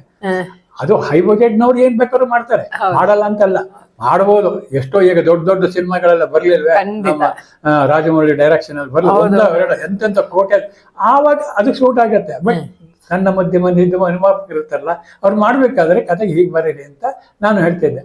ಹಾಗೆ ನಾವೇನೋ ದೊಡ್ಡದಾಗಿ ರೈಲು ಸೇವೆ ಅಂತ ಮಾಡಿಬಿಟ್ವಿ. ಆಮೇಲೆ ಹೋಗಿ ಕೇಳಿದ್ವಿ, 5 ಲಕ್ಷ ರೂಪಾಯಿ ಡಿಪಾಸಿಟ್ ಕಟ್ಟಬೇಕು. ಓ ಮೈ ಗಾಡ್. ಏನಕ್ಕೆ? ಶೂಟಿಂಗ್ಗೆ. ಆಮೇಲೆ ಎಲ್ಲರಿಗೂ ಇನ್ಶೂರೆನ್ಸ್ ಮಾಡಬೇಕು. ಇನ್ಶೂರೆನ್ಸ್ ಇಲ್ಲದೆ ಪರ್ಮಿಷನ್ ಇಲ್ಲ. ಆಮೇಲೆ ಮತ್ತೊಂದು 7 ಬಂದ್ರು. ಏನ್ ಮಾಡ್ಬೇಕೋ ಬೇಡ ಸೀರಿಯಲ್, ಎಲ್ಲರೂ ಮಾಡೋಣ. ಇನ್ನು ಇದು ಬಿಟ್ರೆ ನಮ್ಮ ಈ ರಾಮೋಜಿರಾವ್ ಸ್ಟುಡಿಯೋಗೆ ಹೋಗ್ಬೇಕು, ಯಾಕಂದ್ರೆ ಅಲ್ಲಿ ಡಮ್ಮಿ ಲೈನ್ ಇರುತ್ತೆ, ಅವ್ರು ಕೇಳಿದಷ್ಟು ದುಡ್ಡು ಕೊಟ್ಟು ಮಾಡ್ಕೊಂಡ್ಬರ್ಬೇಕೆ ಹೊರತು ಈ ಧಾರಾವಾಹಿ ಆಗೋದೇ ಡೌಟು ಅಂತ ನನ್ಗೆ ಅನ್ನಿಸ್ತು.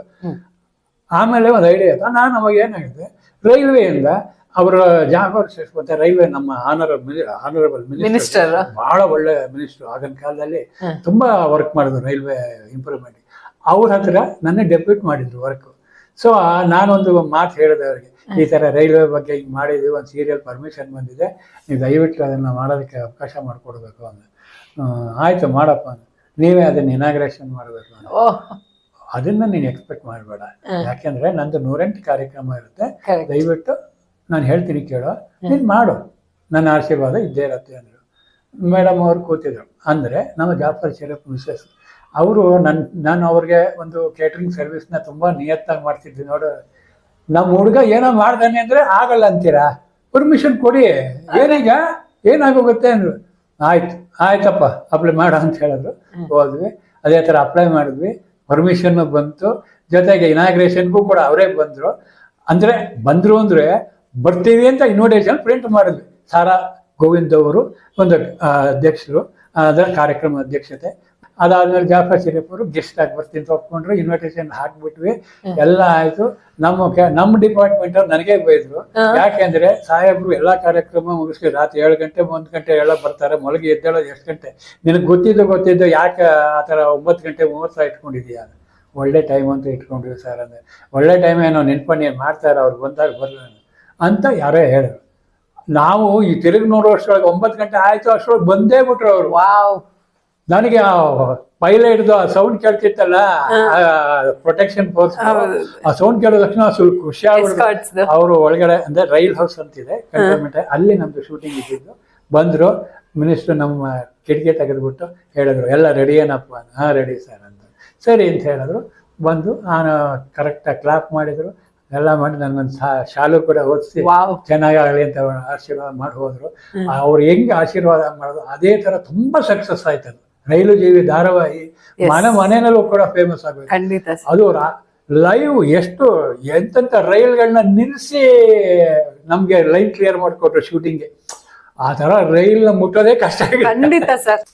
ಸರ್ ತುಂಬಾ ತುಂಬಾ ವಂಡರ್ಫುಲ್ ಎಕ್ಸ್ಪೀರಿಯನ್ಸ್. ಅದ್ರಲ್ಲೂ ಮಿನಿಸ್ಟರ್ ಎಲ್ಲ ಹೇಳಿದ್ರೆ ನನಗೆ ಗೂಸ್ ಬಂಪ್ಸೆ ಬಂತು. ಯಾಕೆಂದ್ರೆ ಆಗಿನ ಕಾಲದಲ್ಲಿ ಹಾಕೊಂಡ್ರಿ ಹಾಗೆ ಮುಂದುವರಿಬೇಕು ಅಂದಾಗ ಮೊದಲನೇದು ನಮ್ಮ ತಲೆಯಲ್ಲಿ ಬರೋದು ಸರ್ ಈ ಬಜೆಟಿಂಗ್ ಅನ್ನೋ ವಿಷಯದಲ್ಲಿ ಆಗಿನ ಕಾಲದಲ್ಲಿ ಹೇಗೆ ಇರ್ತಿತ್ತು ಬಜೆಟ್, ಆ ಬಜೆಟ್ ತಕ್ಕನಂಗೆ ಹೇಗೆ ಅಲ್ಲಿಯ ಟೆಕ್ನಿಷಿಯನ್ಸ್ ಇರ್ಬೋದು, ಡೈರೆಕ್ಟರ್ಸ್ ಇರ್ಬೋದು, ಹೇಗೆ ಮ್ಯಾನೇಜ್ ಮಾಡ್ತಾ ಇದ್ರು. ಮತ್ತೆ ದೂರದರ್ಶನ ಅನ್ನೋದು ಒಂದೇ ಚಾನಲ್ ಆಗಿದ್ರಿಂದ ಬಜೆಟ್ ಕನ್ಸ್ಟೈನ್ ಅನ್ನೋದೇನಾದ್ರೂ ಇರ್ತಿತ್ತ? ಇದು ಒಳ್ಳೆ ಪ್ರಶ್ನೆನೆ.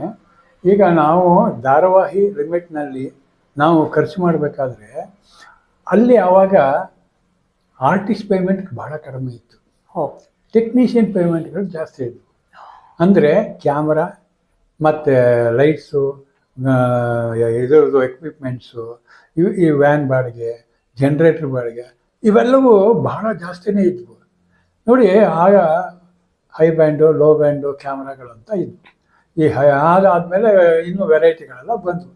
ಆ ಕ್ಯಾಮ್ರಾಗಳಿಗೆ ನಾವೇನು ತರ್ತಿದ್ವೋ 3,500 4,000 ರೂಪಾಯಿ ಬಾಡಿಗೆ ಇದ್ವು.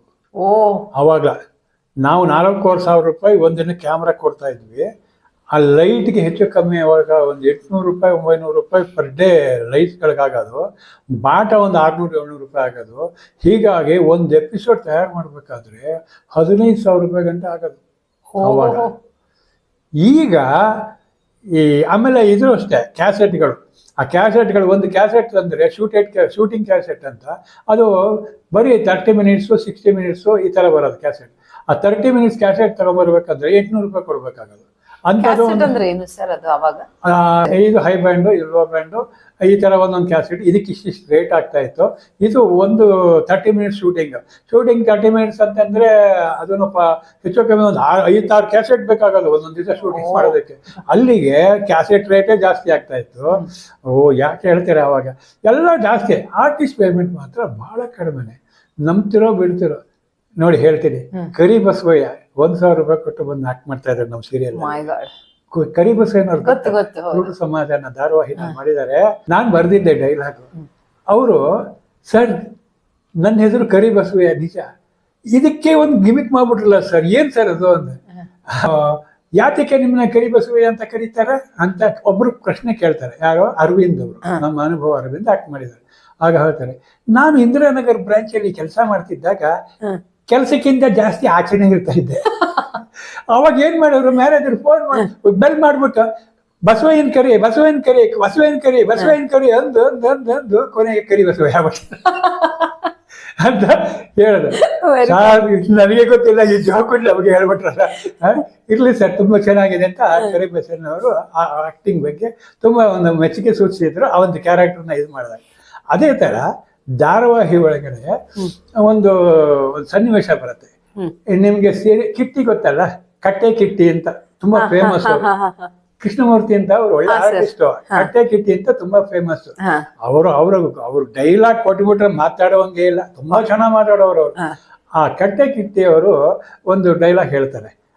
ಜಯಕುಮಾರ್ ಅವರು ತುಂಬಾ ಫೇಮಸ್ ಆರ್ಟಿಸ್ಟ್. ಜೂನಿಯರ್ ರಾಜ್ಕುಮಾರ್ ಅಂತ ಇದ್ರಲ್ಲ ಜಯಕುಮಾರ್, ಆ ಒಂದು ಜಯಕುಮಾರ್ ಅವರು ಬಡ್ಡಿ ಗೋವಿಂದಯ್ಯ ಅಂತ ಒಂದು ಕ್ಯಾರೆಕ್ಟರ್ ಮಾಡ್ತಿದ್ರು.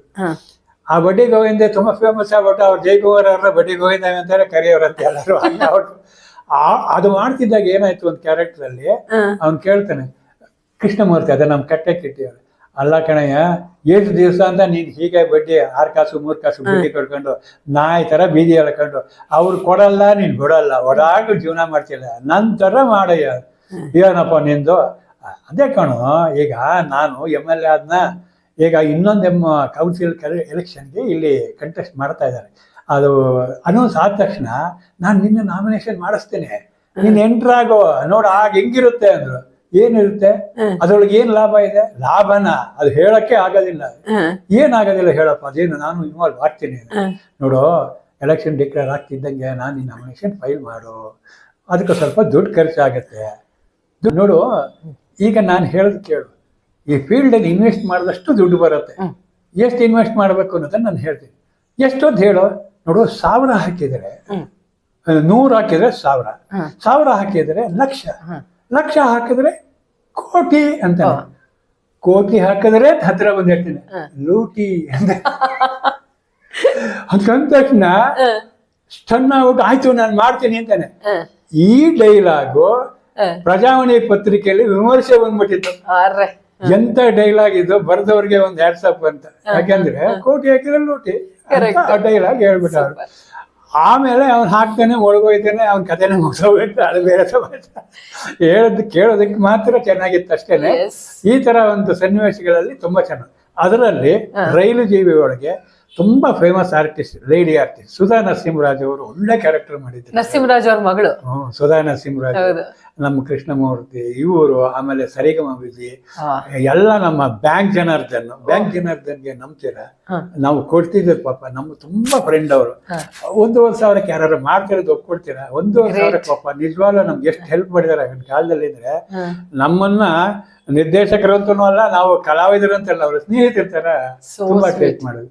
ಒಳ್ಳೊಳ್ಳೆ ಆರ್ಟಿಸ್ಟ್ ನಮ್ಮ ಧಾರಾವಾಹಿಗಳಲ್ಲಿ ಮಾಡಿರೋ ಪ್ರಮುಖ ಆರ್ಟಿಸ್ಟ್ಗಳ ಪಟ್ಟಿ ಹೇಳ್ತೀನಿ ಕೇಳಿ. ನನ್ನ ನಿರ್ದೇಶನದಲ್ಲಿ Joe Simon, MS Karanth, Sudha Narasimharaju, Jayakumar, Sarigama Viji, ಕೃಷ್ಣೇಗೌಡರು, ಕರಿಬಸವಯ್ಯ, ಬ್ಯಾಂಕ್ ಜನಾರ್ದನ್, ಎಂತೆಂತ ಆರ್ಟಿಸ್ಟ್ಗಳು ನಿಜವಾಗ್ಲೂ ಇವತ್ತಿನ ನಿಮ್ಮ ಜೊತೆ ಸಂವಾದ ನನ್ಗೆ ಅವರ ಅಂತಂತ ಆರ್ಟಿಸ್ಟ್ ಜೊತೆ ಎಲ್ಲ ನೀವು ಮಾಡಿದಿರಲ್ಲ, ಎಲ್ರು ನಿಮ್ ಮೂಲಕ ನಾವ್ ಭೇಟಿಯಾದಂಗೈತೆ. ಯಾಕೆಂದ್ರೆ ಆ ಜನರೇಷನ್ ಅವ್ರು ನಾವಲ್ಲ, ಬಟ್ ನಿಮ್ಮ ಎಕ್ಸ್ಪೀರಿಯನ್ಸ್ ಇದೆಯಲ್ಲ ಸರ್, ಅಷ್ಟು ಕಲಾವಿದರ ಜೊತೆ ಮಾಡಿರೋದು, ಅವರೆಲ್ಲ ನಿಮ್ ಜೊತೆ ಎಷ್ಟು ಫ್ರೆಂಡ್ಲಿ ಆಗಿದ್ರು ಅನ್ನೋದು ರಿಯಲಿ ಗ್ರೇಟ್. ಸರ್ ಇದೊಂದು ಪ್ರಶ್ನೆ, ಇನ್ನೊಂದು ಪ್ರಮೀಳಾ ಜೋಶಿ, ಮಂದೀಪ್ ರಾಯ್ ಅಭಿನಯ, ಮಂದೀಪ್ ರಾಯ್ ಅವರು ಅಭಿನಯ ಇವರೆಲ್ಲ ಮಾಡಿದ್ದಾರೆ. ಪ್ರಮೀಳಾ ಜೋಶಿ ಅವರು ಮಾಡಿದ್ದಾರೆ ನಮ್ಮ ಧಾರಾವಾಹಿಗಳಲ್ಲಿ. ಗ್ರೇಟ್. ಈಗ ಇವಾಗಿನ ಅಂದ್ರೆ ಕೆಲವೆಲ್ಲ ಕೇಳ್ತೀವಿ ನಾವು, ಅಂದ್ರೆ ಸೀರಿಯಲ್ ಆಗ್ಲಿ ಸಿನಿಮಾದಲ್ಲಾಗ್ಲಿ ಬರ್ತಾರೆ, ಆಕ್ಟ್ ಮಾಡಿ ಹೋಗ್ತಾರೆ, ಅವರು ಸುಮ್ನೆ ಡೈರೆಕ್ಟರ್ ಜೊತೆ ಒಂದು ಮಾತಾಡಲ್ಲ ಅಥವಾ ಫ್ರೆಂಡ್ಲಿ ಆಗಿರಲ್ಲ ಅಂತೆಲ್ಲ ಕೆಲವೊಂದು ವಿಷಯಗಳು ಕೆಲವ್ರ ಹತ್ರ ಹೇಳಿದೀವಿ. ನಿಮ್ಮ ಟೈಮಲ್ಲಿ ನೀವೇ ಇವಾಗ ಹೇಳ್ದಾಗೆ ಅವರೆಲ್ಲ ತುಂಬಾ ಫ್ರೆಂಡ್ಲಿ ಆಗಿದ್ರು, ತುಂಬಾ ಕೋಆಪರೇಟ್ ಮಾಡ್ತಿದ್ರು. ಅದ್ರ ಬಗ್ಗೆ ಒಂದಷ್ಟೇನಾದ್ರು ಹಂಚ್ಕೊಂತೀರಾ? ಅಂದ್ರೆ ಆಗಿನ ಮೆಂಟಾಲಿಟಿ ಮತ್ತು ಇವಾಗಿನ ಮೆಂಟಾಲಿಟಿಯಲ್ಲಿ ಡಿಫರೆನ್ಸಸ್ ಏನಾಗ್ತಿದೆ? ಇದು ಏನಾದ್ರೂ ಇಂಪ್ಯಾಕ್ಟ್ ಮಾಡತ್ತಾ ಸೀರಿಯಲ್ ಅಥವಾ ಸಿನಿಮಾ ಮೇಲೆ? ಈಗ ಒಂದು ವ್ಯಕ್ತಿಗೆ ಒಂದು ಗೌರವ ಅಂತ ಇರುತ್ತೆ, ಒಂದು ಸೀಟ್ಗೆ ಒಂದು ಗೌರವ ಅಂತ ಇರುತ್ತೆ. ಒಬ್ಬ ನಿರ್ದೇಶಕ, ಒಬ್ಬ ನಿರ್ಮಾಪಕ, ಮತ್ತೆ ಕಲಾವಿದ. ಈಗ ಸಾಮಾನ್ಯವಾಗಿ ನಾವು ಸಿನಿಮಾಗಳಲ್ಲಿ ನೋಡ್ತೀವಿ, ಹಿಂದಿನ ಸಿನಿಮಾಗಳಲ್ಲಿ ಯಾವುದೇ ಸೆಟ್ನಲ್ಲಿ 3 ಚೇರ್ ರಿಸರ್ವ್ ಆಗಿರುತ್ತೆ. ನಿರ್ದೇಶಕ, ನಿರ್ಮಾಪಕ, ಹೀರೋಯಿನ್ ಕ್ಯಾರೆಕ್ಟರ್ಗೆ. ಅವರ ಆ ಚೇರ್ ಮೇಲೆ ಯಾರು ಕೂತ್ಕೊಳ್ಳೋಂಗಿಲ್ಲ. ಬೇರೆಯವ್ರ ಕೂತ್ಕೊಂಡ್ರೆ ಕಾಂಟ್ರವರ್ಸಿನ ಆಗ್ಬಿಡುತ್ತೆ. ಆ ತರ ಇತ್ತು ಸನ್ನಿವೇಶ ಒಂದು ಕಾಲದಲ್ಲಿ, ನಾವು ನೋಡಿದೀವಿ. ಬಟ್ ನಾವು ಸಿನಿಮಾದಲ್ಲಿ ಇನ್ವಾಲ್ವ್ ಆಗಿಲ್ದೇ ಇರ್ಬೋದು, ಬಟ್ ಸಿನಿಮಾಗಳು ನೋಡ್ತಾನೆ ಇದೀವಿ. ಕಾರಣ ಇಷ್ಟೇನೆ, ನನ್ನ ತಮ್ಮ ಪ್ರೀಮಿಯರ್ ಸ್ಟುಡಿಯೋದಲ್ಲಿ ಸೂಪರ್ವೈಸರ್ ಆಗಿ ಕೆಲಸ ಮಾಡಿದ್ದಾನೆ, ಸೂರ್ಯಕುಮಾರ್ ಅಂತ. ಅವನಿಗೆ ವಿಷ್ಣುವರ್ಧನ್, ಅಂಬರೀಷ್, ಜೈ ಜಗದೀಶ್, ಆಮೇಲೆ ಕಲಾನಿಧಿ ಮಾರನ್ ಅಂತ ಸನ್ ಟಿವಿ ಪ್ರೊಡ್ಯೂಸರ್, ಸನ್ ಟಿವಿ ಇವರು ಡೈರೆಕ್ಟರ್ ಇದಾರಲ್ಲ ಅವರು, ದ್ವಾರಕೀಶ್, ಎಲ್ಲ ಪ್ರತಿಯೊಬ್ಬರು ಪರಿಚಯ ಅವನಿಗೆ. ಅವನಿಗೆ ನಾನು ಹೋದಾಗೆಲ್ಲ ನನ್ಗೆ ಎಲ್ಲರೂ ಪರಿಚಯ ಮಾಡ್ಕೊಡೋನು. ನಾನು ಅವ್ರ ಜೊತೆ ಎಲ್ಲ ಇನ್ವಾಲ್ವ್ ಆಗ್ತಿದ್ದೆ, ಎಲ್ಲ ಜೊತೆ. ಪುಟ್ಟಣ್ಣ ಕಣಗಾಲನ್ನು ಕೂಡ ಅವ್ರನ್ನ ಭೇಟಿ ಮಾಡಿಸಿ ನನಗೆ ಮಾತಾಡ್ತಾರೆ. ಬಿಳಿ ಹೆಂಡತಿ ಶೂಟಿಂಗ್ ನಡೀತಾ ಇದ್ದಾಗ ಕಥಾ ಸಂಗಮ ಶೂಟಿಂಗ್ ಅಲ್ಲಿ ರಜನಿಕಾಂತನ್ ಪರಿಚಯ ಮಾಡಿಸ್ದೆ, ಕರ್ಕೊಂಡು ಹೊಸಬರು ಅಂತ ಹೇಳಿ. ನಾನು ಎಲ್ಲರನ್ನೂ ಮಾತಾಡಿಸ್ದೆ ಅವಾಗ. ಆಮೇಲೆ ನನ್ನ ತಮ್ಮ ಕೂಡ ಕೆಲವು ಸಣ್ಣ ಸಣ್ಣ ಪಾತ್ರಗಳು ಮಾಡಿದ್ದಾನೆ. ವಿಷ್ಣುವರ್ಧನ್ ಜೊತೆ ಮಾಡಿದ್ದಾನೆ, ರಜನಿಕಾಂತ್ ಜೊತೆ ಮಾಡಿದ್ದಾನೆ. ಅವನು ಸುಮ್ಮನೆ ಒಂದು ಗೆಸ್ಟ್ ರೋಲ್ ಆಗಿ ಮಾಡಿದ್ದಾನೆ. ಆ ಒಂದು ಸನ್ನಿವೇಶದಲ್ಲಿ ಏನಾಗೋದು, ನಾನು ಹೋದಾಗ ನೋಡ್ತಾ ಇದ್ದೆ ಅವ್ರವ್ರ ಚೇರ್ಗಳಲ್ಲಿ ಅವರವರೇ ಕೂತ್ಕೊಳ್ಬೇಕು ಹೊರತು ಬೇರೆ ಯಾರು ಕೂತ್ಕೊಳ್ಳೋ ಹಂಗಿಲ್ಲ. ಆಮೇಲೆ ಮಧ್ಯಾಹ್ನ ಊಟಕ್ಕೆ ಎಲ್ಲರೂ ಮನೆಗೆ ಹೋಗಬೇಕಾಗಿತ್ತು. ಎಲ್ಲ ಹೋಟ್ಲಲ್ಲಿ ಗಾಡಿ, ಅದೆಲ್ಲ ಗಾಡಿಗಳು ಬಿಟ್ಮೇಶ್ವರ ಹೊರಗಡೆ ಗಾಡಿಗಳು ನಿಂತಿರೋವು, ಅಲ್ಲಿ ಎಲ್ಲ ತಿನ್ಕೊಂಬರ್ಬೇಕು, ಮಾಡಬೇಕು. ಸಂಗ್ರಾಮ್ ಸಿಂಗ್ ಅವ್ರ ತಂದೆ ಇವರು ಬಾಲಾಜಿ ಸಿಂಗ್ ಅಂತಿದ್ರಂತೆ. ಅವರು ಇವರೆಲ್ಲ ಪ್ರಾಬ್ಲಮ್ ನೋಡಿಬಿಟ್ಟು, ಇಲ್ಲ ಯಾಕೆ ನೀವು ಅಡುಗೆ ಮಾಡಬಾರ್ದು ಅಂತ ಹೇಳಿ ಆವತ್ತಿಂದ ಸ್ಟುಡಿಯೋ ಪ್ರೆಮಿಸಸ್ ಅಲ್ಲೇ ವರ್ಕರ್ಸ್ಗಳಿಗೆಲ್ಲ ಮತ್ತು ಸೆಟ್ನಲ್ಲಿರೋರಿಗೆಲ್ಲ ಅಡುಗೆ ಮಾಡಿ ಊಟ ಪ್ರಾರಂಭಿಸೋದು ಆವತ್ತಿಂದ. ಆವಾಗಲೂ ಕೂಡ ನಾವು ನಮ್ಮ ತಮ್ಮನ ಜೊತೆಯಲ್ಲಿ ಹೋಗ್ತಾ ಇದ್ವಿ. ಆವಾಗ ನಮಗೂ ಕೂಡ ನನ್ನ ತಮ್ಮ ಊಟ ಮಾಡಿ ನಾನು, ಆದರೆ ನಾನು ಮಾಡ್ತಿರ್ಲಿಲ್ಲ. ಯಾಕೆ ಅಂತೀರಾ, ಅಲ್ಲಿ ಇರೋದು ಪಕ್ಕ ವರ್ಕರ್ಸ್ಗೋಸ್ಕರ. ನಾವು ಗೆಸ್ಟ್ ಆಗಿ ಒಂದ್ ದಿವಸ ನೋಡ್ಬೋದು, ನಾವು ಆವಾಗ ಹೋಗ್ತಾ ಊಟ ಮಾಡೋದು ಚೆನ್ನಾಗಿರಲ್ಲ.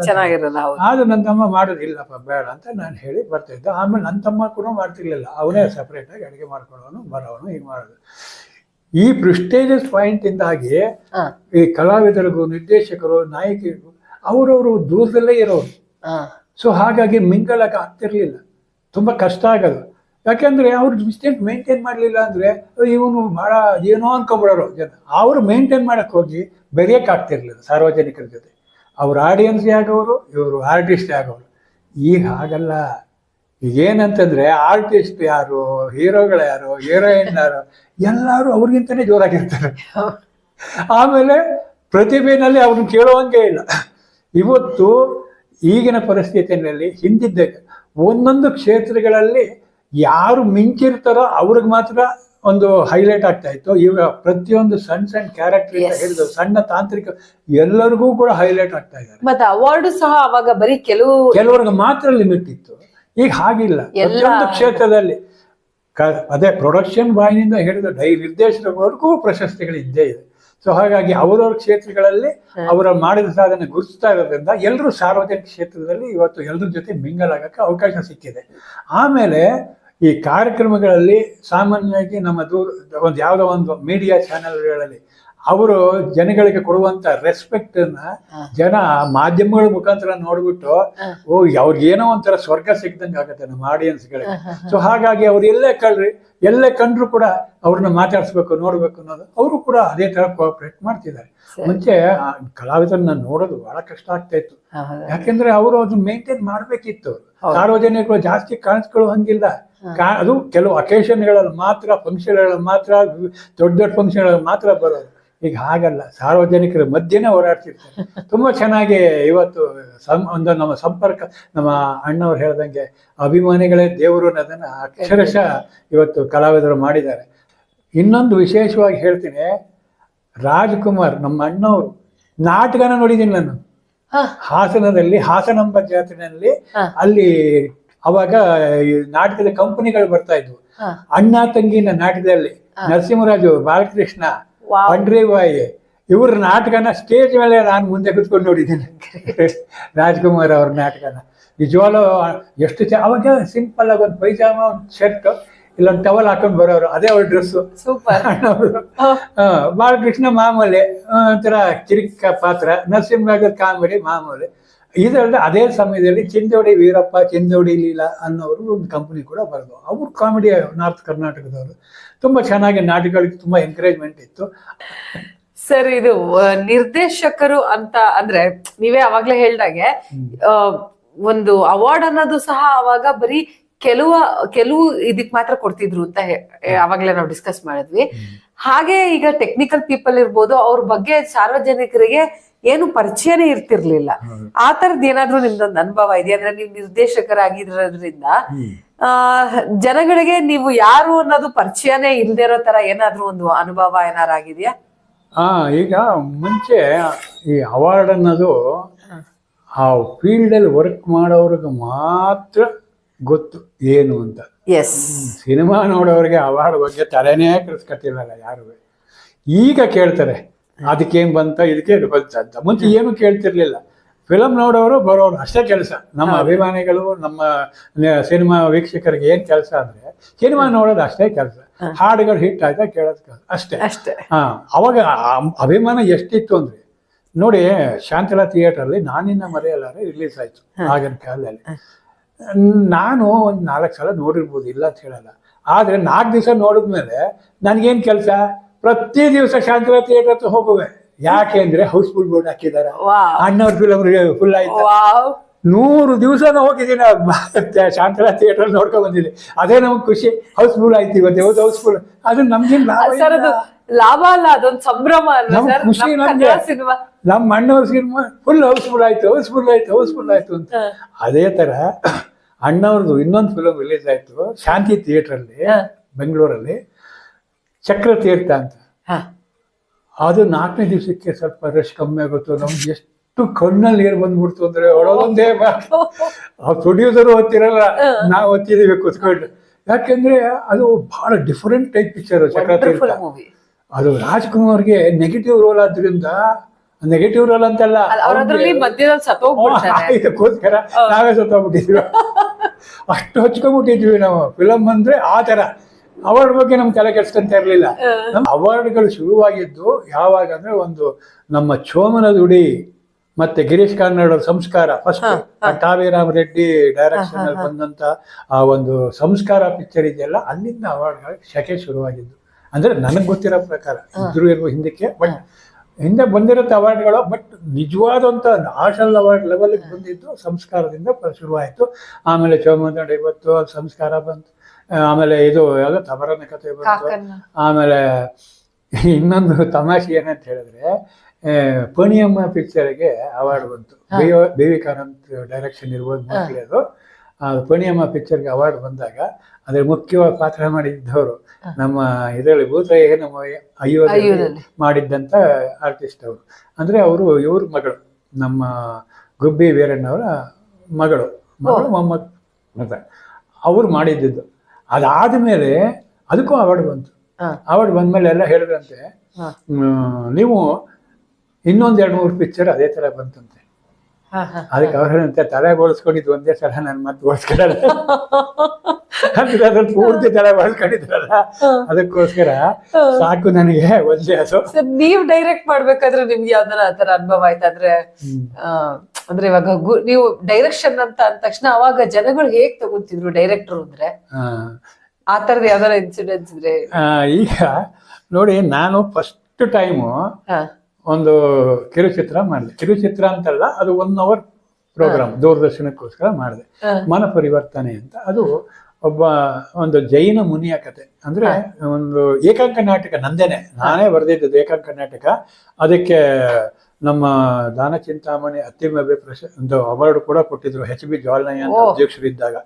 ಏಕಾಂಕ ನಾಟಕ ಅಂದ್ರೆ ಕಾಡಲ್ಲಿ ನಡೆಯೋ ದೃಶ್ಯ, ಪೂರ್ತಿ ಕಾಡಲ್ಲಿ ಸೆಟ್ಟೆ ಮಾಡ್ಬಿಟ್ಟು ಪಾರ್ವಾಡೆಲ್ಲ ಹಾಕ್ಬಿಟ್ಟಿದ್ವಿ, ಮೇಲ್ಗಡೆ ಕಿಚಪಿಚ ಅಂತ ಓಡಾಡೋದು. ಆ ಒಂದು ಸೆಟ್ಟಿಂಗ್ ಅದೆಲ್ಲ ನೋಡಿ ಸ್ಪಾಟ್ ಅಲ್ಲೇ 1,500 ಅವಾರ್ಡ್ಗೆ 3,000 ರೂಪಾಯಿ ಕೊಟ್ರು ನನಗೆ, ಅವತ್ತು HB ಜ್ವಾಲನಯ್ಯ ಅಧ್ಯಕ್ಷರಾಗಿದ್ದಾಗ. ಅಷ್ಟು ನೈಜತೆಯಿಂದ ಕೂಡಿತ್ತು. ಅದನ್ನ ಯಾಕೆ ನಾವು ಫಿಲ್ಮ್ ಮಾಡಬಾರ್ದು ಅಂತ ಯೋಚನೆ ಮಾಡಿ ಅದನ್ನ ಮಾಡಿದ್ವಿ. ಅದು ಮನ ಪರಿವರ್ತನೆ ಅಂತ. ಶ್ರೀನಿವಾಸ ಮೂರ್ತಿ ನಮ್ಮ ಕಲಾ ಇವರು ಬಹಳ ಚೆನ್ನಾಗಿ ಮಾಡಿದ್ರು. ಅದು ಮಹಾರಾಜನ ಪಾತ್ರ. ಆ ನಾಟಕ ಮಾಡುವಾಗ ಡೈಲಾಗ್ಗಳೆಲ್ಲ ನೋಡಿದ್ರು. ಇದು ಚಂದನದಲ್ಲಿ ಬಂತು. ಇದು ಚಂದನದಲ್ಲಿ ನನ್ನ ಪ್ರಥಮ ಪ್ರದರ್ಶನ. ನಂದು ಕನಸಿನ ಲೋಕ ಧಾರಾವಾಹಿ ಬರೋದಕ್ಕೂ ಮುಂಚೆ ಒಂದು 91 ಅಲ್ಲಿ ಒಂದು ಮಾಡಿದ್ವಿ. ಅದೇ 1 hour ಟೆಲಿಫಿಲಮ್ ಮಾಡಿದ್ವಿ. ಅಲ್ಲಿ ಅದರ ವಿಶೇಷ ಏನಂದ್ರೆ, ಶ್ರೀನಿವಾಸ ಮೂರ್ತಿ ಮೇನ್ ಕ್ಯಾರೆಕ್ಟರ್, ಶ್ರೀಶೈಲನ್ ಅಂತ ಒಬ್ರಿದ್ರು ಅವಾಗ ಸಪೋರ್ಟಿಂಗ್ ಕ್ಯಾರೆಕ್ಟರ್. ತುಂಬಾ ಚೆನ್ನಾಗಿ ಮಾಡೋದು. ಸೇನಾಧಿಪತಿಯಾಗಿ ಮಾಡಿದ್ರು, ಮಹಾರಾಜನ ಮಾಡಿದ್ರು, ಎಲ್ಲ ಆಯ್ತು. ಇದ್ರ ಶೂಟಿಂಗ್ ಪರ್ಮಿಷನ್ ತಗೊಳ್ಬೇಕು ಅಂದ್ರೆ ಫಾರೆಸ್ಟ್ ಡಿಪಾರ್ಟ್ಮೆಂಟ್. ನಾನಂತರ ಹುಚ್ಚಿನಂತ ಕಾಡಲ್ಲಿ ನಡಿಬೇಕಂದ್ರೆ ಕಾಡಿಗೆ ಹೋಗ್ಬೇಕು, ಯಾಕೆ ಪಾರ್ಕಲ್ಲಿ ಮಾಡಕ್ಕಾಗಲ್ಲ, ಇಲ್ಲ ಕಾಡಿಗೆ ಹೋಗ್ಬೇಕಂತ. ಅದೇ ತರ ಬೋನೇರ್ಘಟ್ಟ ಫಾರೆಸ್ಟ್ ಅಲ್ಲಿ ಶೂಟಿಂಗ್ ಪರ್ಮಿಷನ್ಗೆ ಹೋದ್ವಿ. ಅವರೇ ಪರ್ಮಿಷನ್ ನಮ್ಗೆ ಇನ್ನೂ ಬಂದಿಲ್ಲ ಅಂದ್ಬಿಟ್ರು. ಅವಾಗ ಲೆಟರ್ಸ್ ಕರೆಸ್ಪಾಂಡೆನ್ಸ್ ಎಲ್ಲ ಬೈ ಪೋಸ್ಟ್, ಇಲ್ಲ ಯಾರ ಬೈ ಹ್ಯಾಂಡ್ ತಾನೆ. ಇಲ್ಲಿ ತರ ಹಿಂಗಂದ್ರೆ ಹಿಂಗಂದ್ಬಿಟ್ರು ಹೊಡಲ್ಲ. ನನ್ ತಲೆನೇ ಕೆಟ್ಟೋಯ್ತು. ಅಲ್ಲ ಎಲ್ಲ ಯೂನಿಟ್ ಎಲ್ಲ ಕರ್ಕೊಂಡ್ಬಿಟ್ಟಿದ್ವಿ. 2 ಕುದುರೆ ಬೇರೆ ತಂದ್ಬಿಟ್ಟಿದ್ವಿ. ಆ ಕುದುರೆ ಬಾಡಿಗೆನೇ ಜಾಸ್ತಿ. ಯಪ್ಪ ಮಾತ್ಕು ಹುಲ್ಲು ದುಡ್ಡು ಕೊಡಿ ಹೊಟ್ಟೆ ಹೊಲ್ಸ್ಬಿಟ್ಟಾರೆ. ಆ ಕಾಡಲ್ಲಿ ಅಷ್ಟೊಂದು ಬೆಳ್ಕೊಂಡ್ರೆ ಆ ತಿನ್ನಲು ಅಂತ ಹಾಕಿದ್ರೆ ಇವ್ರು ಕೂಡ ಹುಲ್ಲೇ ತಿನ್ಬೇಕಂತೆ. ಇವ್ರು ಅದೇನ್ ಕಥೆನ ಅದೇನ್ ತಿಳಿಸ್ಲ ಗೊತ್ತಿಲ್ಲ. ಹಂಗಾಗ್ಬಿಟ್ಟು ಕೊಡಿ ಅಂತಿದ್ದ.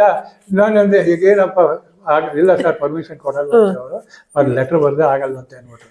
ನಾನು ನೀವೆಲ್ಲ ಆದ್ಮೇಲೆ ನಾನೇ ಹೋದೆ. ನಮಸ್ಕಾರ ಸರ್. ಏನು ಸರ್? ನಾನೇ ಸರ್ ಡೈರೆಕ್ಟ್ರು. ಸಂತೋಷ ಸರ್, ಈ ಥರ ಹಿಂಗಾಯ್ತು ಸರ್, ಹಿಂಗಾಯ್ತು ಸರ್ ಅಂತ ಬರ್ಲಿಕ್ಕಡ್ರಿ ಪರ್ಮಿಷನ್ನು. ಏನು ನಿಮ್ಗೆ ಸಪ್ರೇಟ್ ಆಗಿ ಹೇಳ್ಬೇಕಿತ್ತು ಸರ್. ಪರ್ಮಿಷನ್ ಬಂದ್ರೇನು ಬಿಟ್ರೇನು, ಪರ್ಮಿಷನ್ ಬಂದ್ರೂ ನಿಮ್ಮ ಒಂದು ಕೃತಜ್ಞತೆ, ನಿಮ್ಮ ಒಂದು ದಯ ಇರ್ಬೇಕಿಲ್ಲಿ. ಅಸಿಸ್ಟೆಂಟ್ ಫಾರೆಸ್ಟ್ ಆಫೀಸರ್ ಪಾಪ ಅವ್ರಿಗೆ ಮಾಡ್ತಾರೆ, ಇಲ್ಲಿ ನೀವು ಇನ್ಚಾರ್ಜ್. ಅದು ಗೊತ್ತಿಲ್ಲ, ಸುಮ್ಮನೆ ತಲೆ ತಿನ್ಬಿಟ್ರು ಸರ್. ಅಲ್ಲ ನೀವೇ ಸರ್ ಮಾಡೋದು, ನೀವು ಮಾಡಿದ್ರೆ ಸರ್. ಹಂಗೆ ಹೇಳಿ ಹೋಗಿ ಮಾಡ್ಕೊ ಗೆದ್ದು ಓಡು. ಆಮೇಲೆ ಇನ್ನೂ ತಮಾಷೆ ಹೇಳಿದ್ರೆ, ಇಂಟೀರಿಯರ್ ಫಾರೆಸ್ಟ್ ಪರ್ಮಿಷನ್ ಕೊಟ್ಟಿದ್ದಾರೆ ನಮ್ಗೆ. ಎಲ್ಲಿ ವೈಲ್ಡ್ ಲೈಫ್ ಸ್ಯಾಂಕ್ಚುರಿನಲ್ಲೂ ಅಷ್ಟು ಇನ್ಫ್ಲೂಯೆನ್ಸ್ ನಮ್ದು. ವೈಲ್ಡ್ ಲೈಫ್ ಸ್ಯಾಂಕ್ಚುರಿ ಕೊಡೋದೆಲ್ಲ ಕೊಟ್ಟವ್ರೆ. ಪ್ರೊಟೆಕ್ಷನ್ ಯಾರು ಮಾಡ್ಕೋಬೇಕು? ನಾವೇ ಮಾಡ್ಕೋಬೇಕು. ನಮ್ಮ ಹತ್ರ ಇರೋದು 2 ಕುದುರೆ. ಏನ್ ಪ್ರೊಟೆಕ್ಷನ್ ಮಾಡ್ಕೊಂತೀರಾ? ಹೋದ್ವಿ ಅಲ್ಲೇ ಸ್ವಲ್ಪ 2-3 ಸೌಂಡ್ ಕೇಳಿಸ್ತೇವೆ, ವರ್ರ ಪರ್ರ ಅಂತ. ನಮ್ಮ ಹುಡುಗರ ಅಪ್ಪ ಫಾರೆಸ್ಟ್ ಅವಾಜ್ ನನಗೆ ಆಚೆಗೆ ಆ ಗೇಟ್ ಹಾಕಿಸ್ಬಿಟ್ಟು ಅದೆಲ್ಲ ಹೊರಗಡೆ ಮಾಡ್ಕೊತೀವಿ. ಫಾರೆಸ್ಟ್ ಪರ್ಮಿಷನ್ ತಗೊಂಡು ಹೊರಗಡೆ ಫಾರೆಸ್ಟ್ ಮಾಡಿ ಅಂದ್ರೆ ಅಲ್ಲಿ ಕುರುಚಲ್ ಗಿಡ ತರ ಬೆಳೆದಿರುತ್ತಲ್ಲ ಅಲ್ಲೊಂದು ಮರ ಗಿಡ ಅದೇ ಸಾಕು ನಮಗೆ ಲೊಕೇಶನ್ ಅಂತ ಮಾಡಿಕೊಂಡು ರಾತ್ರಿ 9 ಗಂಟೆ ಆಯ್ತು ಶೂಟಿಂಗ್ ಮುಗಿದಿದ್ದು. ಅಲ್ಲಾಗಿದ್ರೆ 6 ಗಂಟೆಗೆ ಎದ್ಬಿಡಿನವರು. ಈಗ 9 ಗಂಟೆವರೆಗೂ ಮಾಡಿದ್ವಿ ಶೂಟಿಂಗ್. ಏಕಾಂಕ ನಾಟಕ ಎಲ್ಲ ಮುಗೀತು. ಮುಗಿದ ಮೇಲೆ ಶ್ರೀನಿವಾಸ ಮೂರ್ತಿ ಮೇಕಪ್ ಎಲ್ಲ ತೆಗೆದ್ಮೇಲೆ ಪ್ರೊಡ್ಯೂಸರ್ ಬಂದು ಕೇಳಿದ್ರು, ಸರ್ ನಿಮ್ಮ ಹತ್ರ ನಾನೊಂದು ಪ್ರಶ್ನೆ ಕೇಳಲ್ಲ. ಕಾಳಿದಾಸ ಪಿಕ್ಚರ್ನಲ್ಲಿ ಭೋಜರಾಜನ ಕ್ಯಾರೆಕ್ಟರ್ ನಂತರ ನನಗೆ ಎಮೋಷನಲ್ ಆಗಿ ಮಾತಾಡಿದಂಥ ಮಹಾರಾಜನ ಡೈಲಾಗ್ ಈ ಕಿರುಚಿತ್ರ ಅಂತ ಒಂದು 1 hour ಕಿರುಚಿತ್ರ ಅಂತ. ಅದೇ ಇದು ಒಳ್ಳೆ ಚಿತ್ರ. ಯಾರು ಸರ್ ಪುಣ್ಯಾತ್ಮ ಡೈಲಾಗ್ ಬರೆದಿದ್ದು? ನಮ್ ಡೈರೆಕ್ಟರೇ ಜೈನ್, ನೀವು ಬರ್ದ್ರ ಸರ್ ಕೊಡಿ, ಕೈ ಮುಗಿದ್ಬಿಟ್ಟು. ಏನ್ ಸರ್ ಡೈಲಾಗ್ ಹಿಂಗ್ ಬರ್ದಿದೆ. ನಿಜವಾಗ್ಲೂ ನಂಗೆ ಬಹಳ ಸಂತೋಷ ಆಯ್ತು. ಕಾಳಿದಾಸನ್ ಪಾತ್ರ ಆ ಫಿಲ್ಮ್ ಮಾಡಿದ ಮೇಲೆ ಇಂಥ ಪವರ್ಫುಲ್ ಡೈಲಾಗ್ ನೀವು ಕೇಳಿದ್ರೆ ನೀವೇ ಆಶ್ಚರ್ಯ ಪಡ್ತಿತ್ತು. ಅದೇ ಮತ್ತೆ ಇನ್ನೊಂದ್ಸಲ ರಿಪೀಟ್ ಆಯ್ತು. ನಮ್ಮ ನಿರ್ಮಾಪಕರೊಬ್ರು ನಾನು ಮತ್ತೆ ಮಾಡ್ತೀವಿ ಅಂತ ಮಾಡಿ ಇವರು ನಮ್ಮ ಶಶಿಧರ್ ಕೋಟೆ ಮೇನ್ ಕ್ಯಾರೆಕ್ಟರ್ ಮಾಡಿದ್ದಾರೆ, ಅವ್ರು ಮಾಡಿದ್ರು. ಅವರು ಚೆನ್ನಾಗೇ ಮಾಡಿದ್ದಾರೆ ಅನ್ಕೊಳ್ಳಿ. ಅದೇ ಮನ ಪರಿವರ್ತನೆ ಅಂತ ಬಂತು. ಆವಾಗ ಏನಾಯ್ತಂದ್ರೆ ಈ ನಮ್ಮ ಶೂಟಿಂಗ್ ನಡೆಯೋ ದಿವಸ 1-2 ದಿವಸದಲ್ಲಿ ನಮ್ಮ ಮನೆಯಲ್ಲಿ ನಮ್ಮ ಅಕ್ಕನ ಮಗ ಊರಿಂದ ಬಂದಿದ್ದ. ಊರಿಂದ ಬಂದವನೇ, ಮಾಮ ನನ್ಗೊಂದು ಪಾತ್ರ ಕೊಡಿ. ಹೋಗ ಇಲ್ಲೇ ಮಾಡೋರಿಗೆ ಕೆಲಸಗಳಿಲ್ಲ, ನೀನೇನು ಪಾತ್ರ ಮಾಡ್ತೀಯ ಅಂದ್ರೆ. ನಮ್ಮ ಮನೆಯವ್ರು ಸುಮ್ಮನೆ ಇಲ್ಲ ಅಂದ್ರೆ ಅಷ್ಟೊಂದು ಕೇಳ್ಕೊತಾನೆ, ಕೊಡಕ್ಕೇನಂತೆ ಮಾಡ್ತಾನೆ. ಏನ್ ಮಾಡ್ತಾನೆ, ಏನಾರ ಮಾಡ್ತಾನೆ, ಕೊಡಿ ಎಲ್ಲ ನೀವು ಶೂಟಿಂಗೇ ಮಾಡಬೇಡಿ ಅಂದ್ಬಿಟ್ಟು ಆರ್ಡ್ರ್ ಕೊಟ್ಬಿಟ್ಟು ಹೋಮ್ ಮಿನಿಸ್ಟರ್ ಆರ್ಡರ್ ಆದ್ಮೇಲೆ ಕೇಳತ್ತೆ, ಆಯ್ತು ಮಾಡಪ್ಪ ಅಂದ್ರೆ. ಏನು ಅಂದ್ರೆ ಶ್ರೀನಿವಾಸ ಮೂರ್ತಿ ಮಹಾರಾಜನಾಗಿ ಬರುವಾಗ ಬೇಟೆಗೆ ಅಂದ್ರೆ ಕುದುರೆ ಮೇಲೆ ಬರ್ತಿದ್ದಾಗ 2 ದೊಣ್ಣೆಗಳು ಹೇಳ್ಕೊಂಡು ಅಂದ್ರೆ ಈ ಪರಾತಿಗಳನ್ನ ಹೇಳ್ಕೊಂಡು ಬರುವಾಗ ಅದೊಂದು ಸೀನ್ ಮಾತ್ರ ಇತ್ತು. ಅದನ್ನೇ ಕೊಟ್ವಿ. ಮಾತಿಲ್ಲ, ಕಥೆ ಇಲ್ಲ, ಸುಮ್ಮನೆ ನಿಂತ್ಕೊಂಡು ಬರೋದು. ಕುದುರೆ ಮುಂದೆ ಬರ್ತದೆ, ಆದ್ರೆ ಹಿಂದೆ ಇವರಿಬ್ರು ಹಿಂಗ್ ಹಿಡ್ಕೊಂಡ್ ಬರೋದು. ಪರಾತ್ ಅಂದ್ರೆ ಅಗಲ ಇರುತ್ತೆ, ಲಾಂಛನಗಳ ಅದು ಬರ್ತಾ ಇರುತ್ತೆ. ಮಹಾರಾಜರು ಬರ್ತಿದ್ದಾರೆ ಬಂದ್ರು, ಎಲ್ಲ ಆಯ್ತು. ಶೂಟಿಂಗ್ ಮುಗೀತು, ಸಿನಿಮಾ ರಿಲೀಸ್ ಆಯ್ತು. ಅವತ್ತು ಏನಾಗಿದೆ, ನಮ್ಗೆ 1 hour ನಾಟಕ ಅಲ್ಲ ಅದು. ಸೊ 4ರಿಂದ 5 3:15 4:15 ಸ್ಲಾಟ್ ಕೊಟ್ಟಿದ್ದಾರೆ. ಭಾನುವಾರ ಬೇರೆ.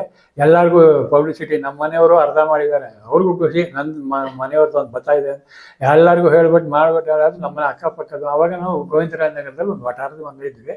ಆ ವಟಾರದ ಮನೆಯವರೆಲ್ಲ ನಮ್ಮನೇಲೆ ಟಿವಿಲಿ ಬಂದು, ಯಾಕಂದ್ರೆ ಅವ್ರ ಹತ್ರ ಟಿವಿ ಇರಲಿಲ್ಲ, ಎಲ್ಲ ಬಂದು ನಮ್ಮೆಲ್ಲ ಕೂತ್ಕೊಂಡ್ಬಿಟ್ರು. ನಮ್ಮ ಮನೆಯವ್ರು ಜಾಮೂನ್ ಮಾಡ್ಬಿಟ್ಟವ್ರು ಅವತ್ತು, ಎಲ್ಲರಿಗೂ ಹಂಚ್ಕೊಬಿಟ್ರು. ಎಲ್ಲ ನೋಡ್ಕೊಂಡ್ರು, ಎದ್ರು, ಹೋದ್ರು. ನಾನು ನೋಡಿದ್ರೆ ಚೆನ್ನಾಗಿತ್ತ? ತುಂಬಾ ಚೆನ್ನಾಗಿದೆ, ಬಹಳ ಚೆನ್ನಾಗಿದೆ, ತುಂಬಾ ಚೆನ್ನಾಗಿದೆ. ಶ್ರೀನಿವಾಸ ಮೂರ್ತಿ ಒಳ್ಳೆ ಆಕ್ಟ್ ಮಾಡೋರೆ.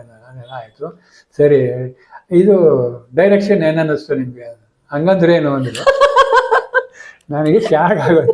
ಹೋಗಿ ಇವ್ರನ್ನ ಕೇಳಿದ್ವಲ್ಲ. ಸರಿ, ಅಷ್ಟಕ್ಕೆ ಸುಮ್ಮನಾಗಿದ್ರೆ ಪರವಾಗಿಲ್ಲ.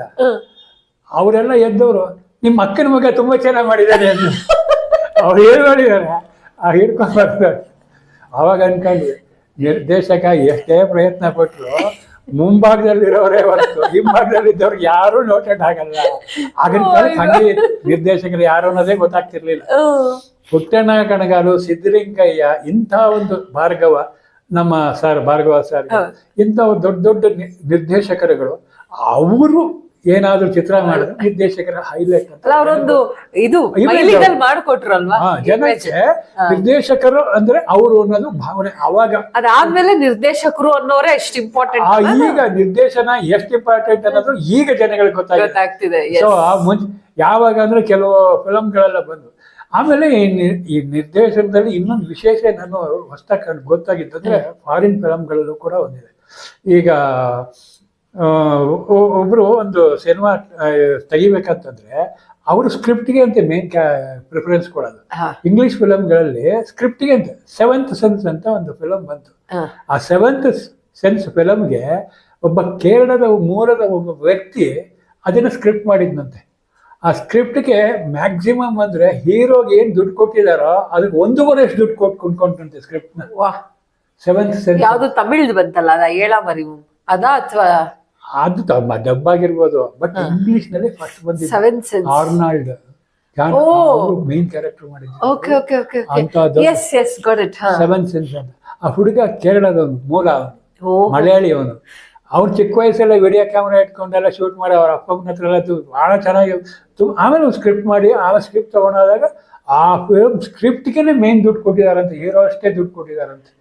ಸೊ ಅಲ್ಲಿಗೆ ಸಿನಿಮಾಕ್ಕೆ ಮೇನು ಸ್ಕ್ರಿಪ್ಟೇ ಮೂಲ. ನಾವು ಏನೋ ತೆಗೆದ್ರೆ ಆಗತ್ತಿಲ್ಲ, ಸ್ಕ್ರಿಪ್ಟ್ ಕರೆಕ್ಟ್ ಆಗಿರ್ಬೇಕು ಅನ್ನೋದಕ್ಕೆ 100% ಅದೊಂದು ಬಹಳ ಉದಾಹರಣೆ. ಸರ್ ತುಂಬಾ ವಂಡರ್ಫುಲ್ ಎಕ್ಸ್ಪೀರಿಯನ್ಸ್. ಅದು ಎಫರ್ಟ್ ಹಾಕಿ ಇಷ್ಟೆಲ್ಲ ಕಷ್ಟಪಟ್ಟು ಹಿಂಗೆಲ್ಲ ಮಾಡಿದೀರಾ ಅನ್ನೋದು ನಿಜವಾಗ್ಲೂ ಇವಾಗಿನ ನಾವೆಲ್ಲರೂ ಎಫರ್ಟ್ ಹಾಕೋದ್ರ ಬಗ್ಗೆ ಖಂಡಿತವಾಗ್ಲೂ ತಿಳ್ಕೊಬೇಕಾಗಿರೋ ವಿಷಯ ಅಂತ ಹೇಳಿದ್ರಿ. ಬಜೆಟ್ ವಿಷಯಕ್ಕೆ ಬಂದಾಗ ಹಿಂದೆನೂ ಬಜೆಟ್ ಪಿಕ್ಚರ್ಗಳಂತ ವಿಶೇಷ ಏನಿರಲಿಲ್ಲ.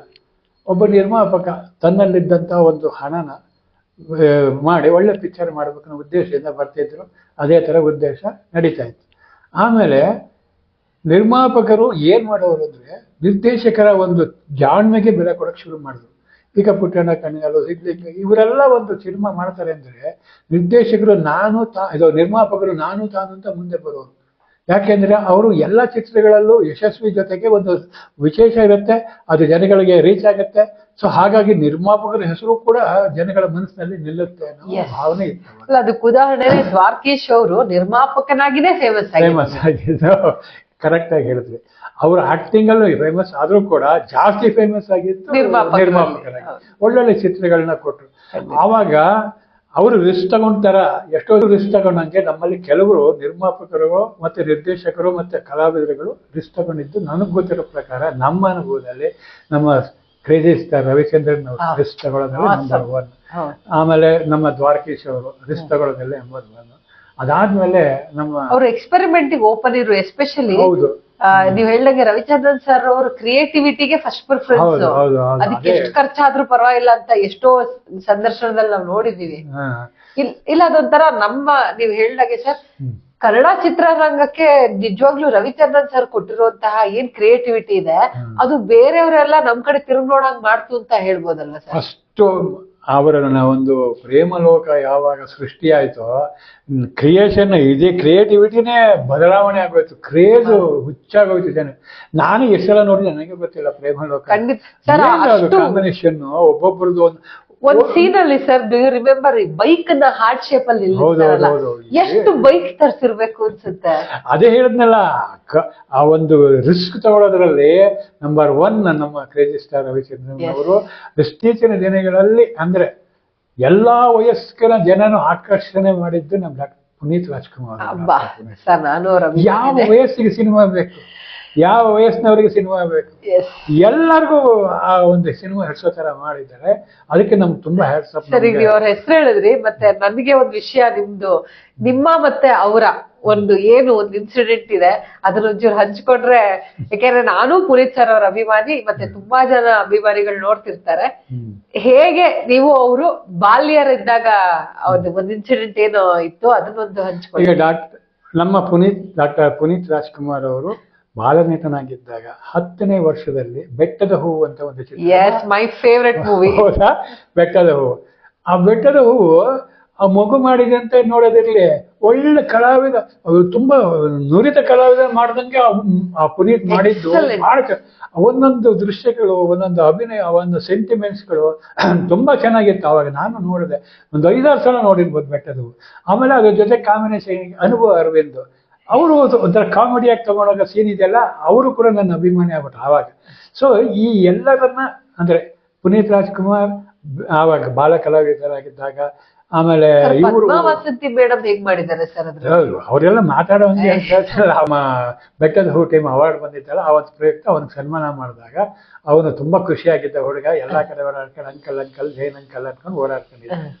ಇದಾದ ಮೇಲೆ ಅವರನ್ನ ನಾನು ನೋಡಿಲ್ಲ. ಎಲ್ಲ ಹೊರಗಡೆ ನೋಡಿರ್ಬೋದು, ದೂರದಿಂದ ನೋಡಿರ್ಬೋದು, ಹತ್ತಿರದಿಂದ ಎಲ್ಲೂ ನೋಡೋಕ್ಕೆ ಸಾಧ್ಯ ಆಗಲಿಲ್ಲ.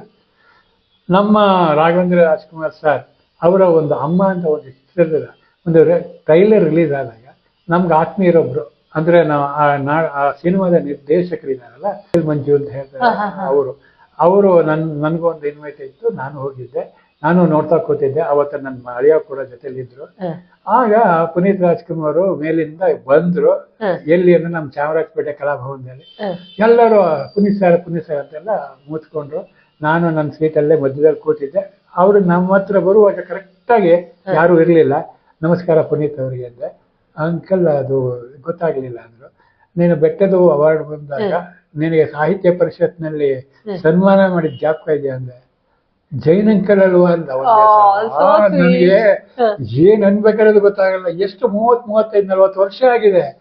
ಆವಾಗ ಅವ್ನು ನನ್ನನ್ನು ಜಯಲಲಿತಾ ಅಂದಿದ್ದು ಬಹಳ ಖುಷಿ ಆಗ್ಬೇಕು ನನಗೆ ನಿಜವಾಗ್ಲೂ ನಂಬಕ್ಕೆ ಆಗಲಿಲ್ಲ. ಎಷ್ಟು ಆತ್ಮೀಯರು, ಎಷ್ಟು ಚೆನ್ನಾಗಿ ಜ್ಞಾಪಕ ಇಟ್ಕೊಂಡಿದ್ದಾರೆ, ಅದೇ ಭಾವನೆ, ಅದೇ ಇದು.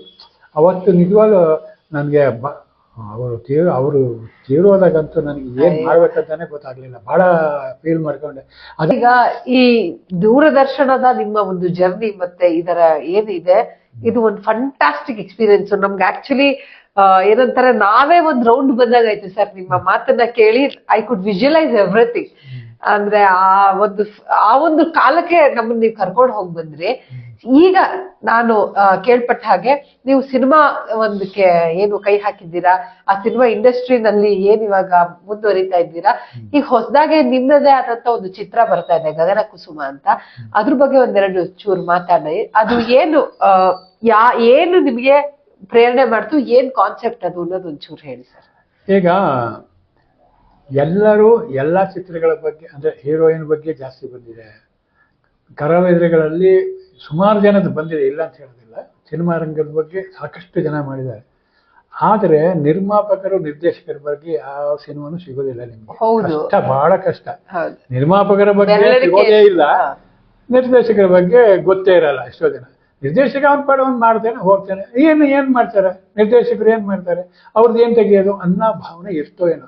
ಬಟ್ ಇದೆ, ನಿರ್ದೇಶಕರದ್ದು ಬಂದಿಲ್ಲ ಅಂತಲ್ಲ, ಬೆರಳಿಕೆ ಅಷ್ಟಿದೆ. ಇದೆ. ನಾನು ತಮಿಳಿನಲ್ಲಿ ಒಂದು ಪಿಕ್ಚರ್ ನೋಡಿದ್ದೀನಿ, ಭಾರತಿ ರಾಜ ಡೈರೆಕ್ಷನ್ದು ಫಿಲಮ್, ಕಲ್ಲು ಕಳೆ ಇರಮ್ ಅಂತ. ಅಂದ್ರೆ ಕಲ್ಲಿನೊಳಗೆ ಒಂದು ಒದ್ದೆ ತೇವ, ಅಂದ್ರೆ ಅಂದ್ರೆ ಕಲ್ಲಿನಂತ ಮನಸ್ಸಿನಲ್ಲೂ ಎಲ್ಲೋ ಒಂದ್ ಕಡೆ ಸಾಫ್ಟ್ನೆಸ್ ಇದೆ ಅನ್ನೋದಕ್ಕೆ ಕಲ್ಲು ಕಳ್ಳಿ ಇರಮ್ ಅಂತ ಒಂದು ಪಿಕ್ಚರ್ ಭಾರತಿ ರಾಜಂದು. ಅದೊಂದು 5-6 ಸಲ ನೋಡ್ಬಿಟ್ಟೆ ಆ ಫಿಲಮ್. ಎಂಥ ಕ್ರಿಯೇಷನ್ ಭಾರತಿ ರಾಜನ್ ಅಂದ್ರೆ. ಆವಾಗ ಅನ್ನಿಸ್ತು, ನಿರ್ದೇಶಕನ ಬಗ್ಗೆ ನಾನು ಯಾಕೆ ಒಂದು ಚಿತ್ರ ಮಾಡಬಾರ್ದು ಅಂತ ನಂದೇ ಆದಂತ ಒಂದು ಕಲ್ಪನೆ ಇತ್ತು. ಅವಾಗ ಅನ್ಕೊಂಡೆ, ಇದು ಸಕ್ಸಸ್ ಆಗಿದೆ ಅಂದಮೇಲೆ ನಂದು ಎಲ್ಲೋ ಒಂದು ಕಡೆ ಜನಕ್ಕೆ ಹಿಡಿಸ್ಬೋದೇನೋ ಅನ್ನೋ ಒಂದು ದೃಷ್ಟಿ ಇಟ್ಕೊಂಡು ಗಗನ ಕುಸುಮನ ಮಾಡಿದೆ. ಆ ಕಲ್ಲು ಇರಮಲ್ಲಿ ಒಂದು ಡೈಲಾಗ್ ಹೇಳ್ತಾರೆ ಲಾಸ್ಟಲ್ಲಿ. ಆ ಡೈಲಾಗ್ ಎಷ್ಟು ಮೆಮೊರೇಲ್ ಆಗಿ ಬಂದ್ರೆ ನೀವು ಕೂಡ ಆಶ್ಚರ್ಯ ಪಡ್ತೀರ. ಹೀರೋಯಿನ್ ಏನಿದ್ದಾಳೆ, ಅವಳೊಬ್ಳು ಬಟ್ಟೆ ಐರನ್ ಮಾಡೋ ವ್ಯಕ್ತಿ. ಈ ಕಾನ್ಸೆಪ್ಟ್ ನಮ್ಮಲ್ಲಿ ಇದೆ, ಇವಾಗ ನನ್ನ ಫಿಲಮ್ ಅಲ್ಲಿ ಇದೆ ಅದು. ಅವಳು ಬಟ್ಟೆಗಳು ಜೋಡಿಸೋದು ಮಾಡೋದು, ಹಳೆ ಒಕ್ಕೊಡೋದು ಮಾಡೋದು, ಹಿಂಗೆ ಅನ್ಕೊಂಡೇನೆ ಅವಳು ಹೆಂಗೋ ಬಲೆಗೆ ಬಿದ್ದುಬಿಡ್ತಾಳೆ. ಅಂದ್ರೆ ಡೈರೆಕ್ಟರ್ ಅವನು ಒಂದ್ ಸೈಡ್ ಲವ್, ಅವನೇನು ಲವ್ ಮಾಡೋದಿಲ್ಲ, ಇವಳನ್ನ ಆತ್ಮೀಯತೆಯಿಂದ ಮಾಡ್ತಾನೆ, ಏನೋ ಒಂದು ದೃಷ್ಟಿನ ಬತ್ತ ಕೊನೆಯಲ್ಲಿ ಅವ್ರ ಊರು ಹೊರಟ್ಬಿಡ್ತಾನೆ, ಎಲ್ಲ ಪ್ಯಾಕಪ್ ಮಾಡ್ಕೊಂಡು. ಅವಳು ನಿಂತಿರ್ತಾಳೆ ಅಲ್ಲಿ ಬಂದು, ಹೆಂಗೆ ಹಿಂದೆ ತಮಿಳ್ನವ್ರು ಡ್ರೆಸ್ ಗೊತ್ತಲ್ಲ, ಉಟ್ಕೊಂಡು ಸೀರೆ ಸಿಕ್ಕೊಂಡು, என்னம்மா எப்படி இருக்கிற, ஏன் இங்க வந்திருக்க ಅಂತ ಕೇಳ್ತಾರೆ. மேலிந்த கலை ನೋಡ್ತಾರೆ, ஒரு பொண்ணு மனசு புரிஞ்சுக்காம இருக்க நீ எப்படியே டைரக்ட் பண்ண போற, நீ ஒரு டைரக்டர் ಆತ ಉಗಿತಾಳೆ. ಓ ಮೈ ಗಾಡ್, ಅವ್ರಿಗೆ ಶಾಕ್ ಆಗ್ಬಿಡುತ್ತೆ, ಅಲ್ಲಿವರೆಗೂ ಗೊತ್ತಿರಲ್ಲ. ಆಗ ಅವ್ನು ಹೇಳಿದ್ಮೇಲೆ ಅವಳು ಫ್ಲಾಶ್ ಆಗ್ತದೆ. ಅವಳು ನಡ್ಕೊಂಡ ರೀತಿ ಮಾಡ್ತಾ ಮಾಡ್ತಾ ಮಾಡ್ತಾ ಇದೆಲ್ಲ ಆದ್ಮೇಲೆ, தப்பு பண்ணிட்டேம்மா, தப்பு பண்ணிட்டேன், கண்டிப்பா நீ சொன்னது கரெக்டா, ஒரு பொண்ணு மனசு இதுவரைக்கும் எனக்கு புரியலையே, இன்னுமே என்ன கண்ணு தெரிஞ்சிತು. ಆದ್ರೆ ಒಂದು ಹೆಣ್ಣಿನ ಮನಸ್ಸನ್ನ ಅರ್ಥ ಮಾಡ್ಕೊಂಡಿರೋ ನೀನೆಂತ ಡೈರೆಕ್ಟರ್ ಅಂತ. ಅವಾಗ ಕೈ ಹಿಂಗಂತಾನೆ ಅಂದಾಗ ಅವಳ ಹತ್ರ ಬರಕ್ ಹೋದಾಗ ಅವನೊಬ್ಬ ಕುಂಟ ಒಬ್ಬ ಇರ್ತಾನೆ, ಆ ಬಟ್ಟೆ ಒಗಳನ್ನೇ ಲವ್ ಮಾಡ್ತಿರ್ತಾನೆ. ಅವನಂತರ ಪೆದ್ದ ಕಮಲಾಸನ್ ಇದಾನಲ್ಲ, ಚಪ್ಪಾಣಿ ಅಂತ, ಆ ತರದವನು. ಅವನಿಗೆ ಕೋಪ ಬಂದ್ಬಿಡುತ್ತೆ, ಬಂದ್ ಇವ್ರ ಬದ್ಯದಲ್ಲಿ ಈಟಿನ ಬಿಡ್ತಾನೆ.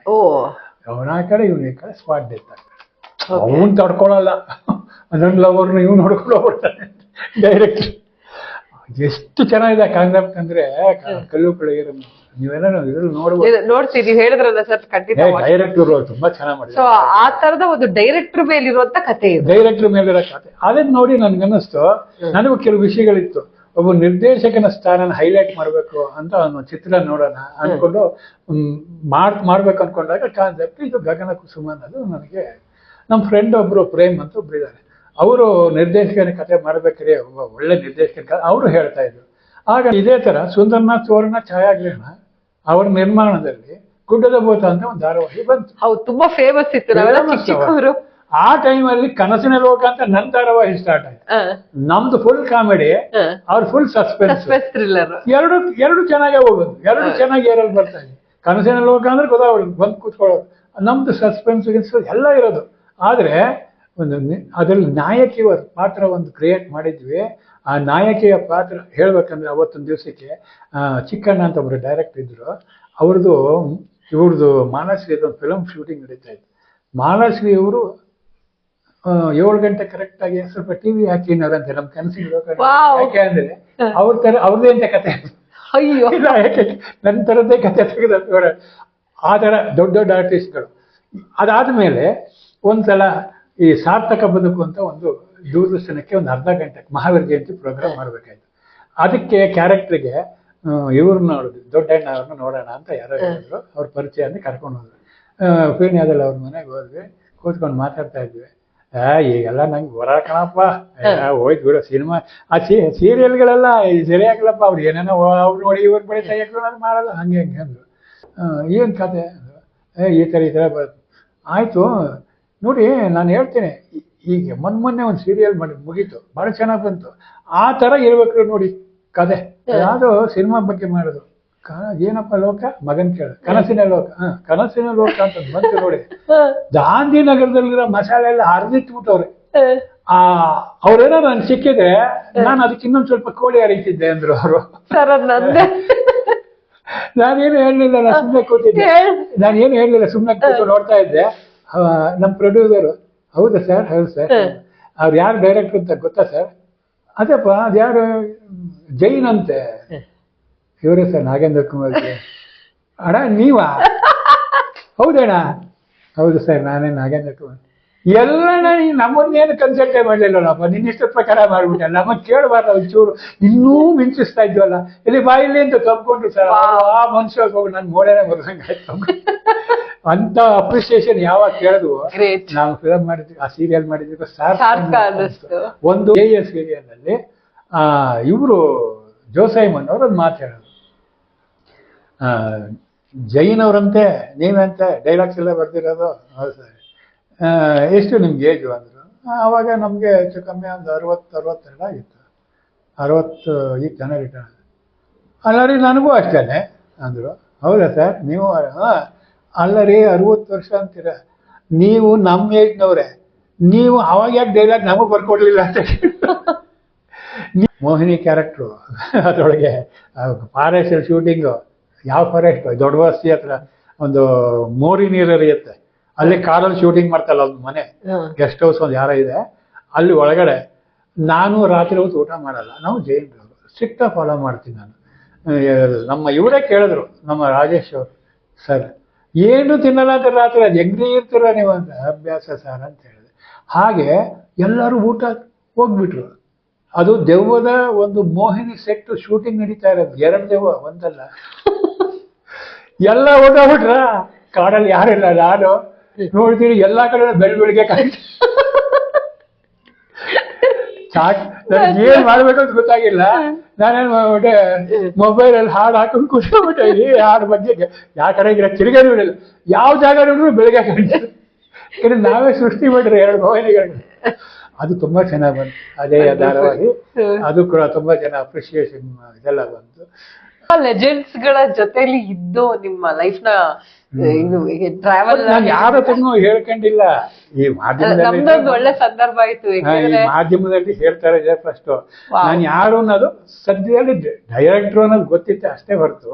ಬಟ್ ಇಷ್ಟೆಲ್ಲ ವಿಚಾರಗಳನ್ನು ಇದೆಲ್ಲದಕ್ಕಿಂತ ಇನ್ನೊಂದು ಏನಂದ್ರೆ, ನಿಜವಾಗ್ಲೂ ನಾನು ರೈಲ್ವೆ ಸರ್ವಿಸ್ ಜೊತೆಗೆ ನಾನು ಆಕ್ಚುಲಿ KLE ಕಾಲೇಜಲ್ಲಿ BSc ಮಾಡಿರೋದು, ನಿಜಲಿಂಗಪ್ಪ ಕಾಲೇಜ್. ಅಲ್ಲೂ ನಾನು ಇತ್ತೀಚೆಗೆ ದಶಲಕ್ಷಣ ಪರ್ವ ಅನ್ನೋದ್ರ ಬಗ್ಗೆ ಪ್ರತಿ ವರ್ಷ ಭಾದ್ರಪದ ಮಾಸ ಪಂಚಮಿ ಚತುರ್ಥಿ ಅಂದ್ರೆ ನಮ್ಮ ಗಣೇಶ ಹಬ್ಬ ಆದ್ಮೇಲೆ 10 ದಿನಗಳ ಕಾಲ ದಶಲಕ್ಷಣ ಪರ್ವ ಅಂತ ಮಾಡ್ತಾರೆ. ಅದರಲ್ಲಿ ಎಲ್ಲಾ ಕಡೆ ಪ್ರವಚನಗಳು ನಡೆಯುತ್ತೆ. ನಂದು ಒಂದ್ ಕಡೆ ಇಲ್ಲಿ ರಾಜಾಜನ 3ನೇ ಉಳ್ಳಾಕಲ್ಲಿ ನಾನು 1 hour ಪ್ರವಚನ ಮಾಡ್ತಾ ಇದ್ದೀನಿ ಪ್ರತಿ ವರ್ಷ. ಇದ್ದಾಗ ನಿಮ್ಗೆ ಹೇಳ್ತೀನಿ.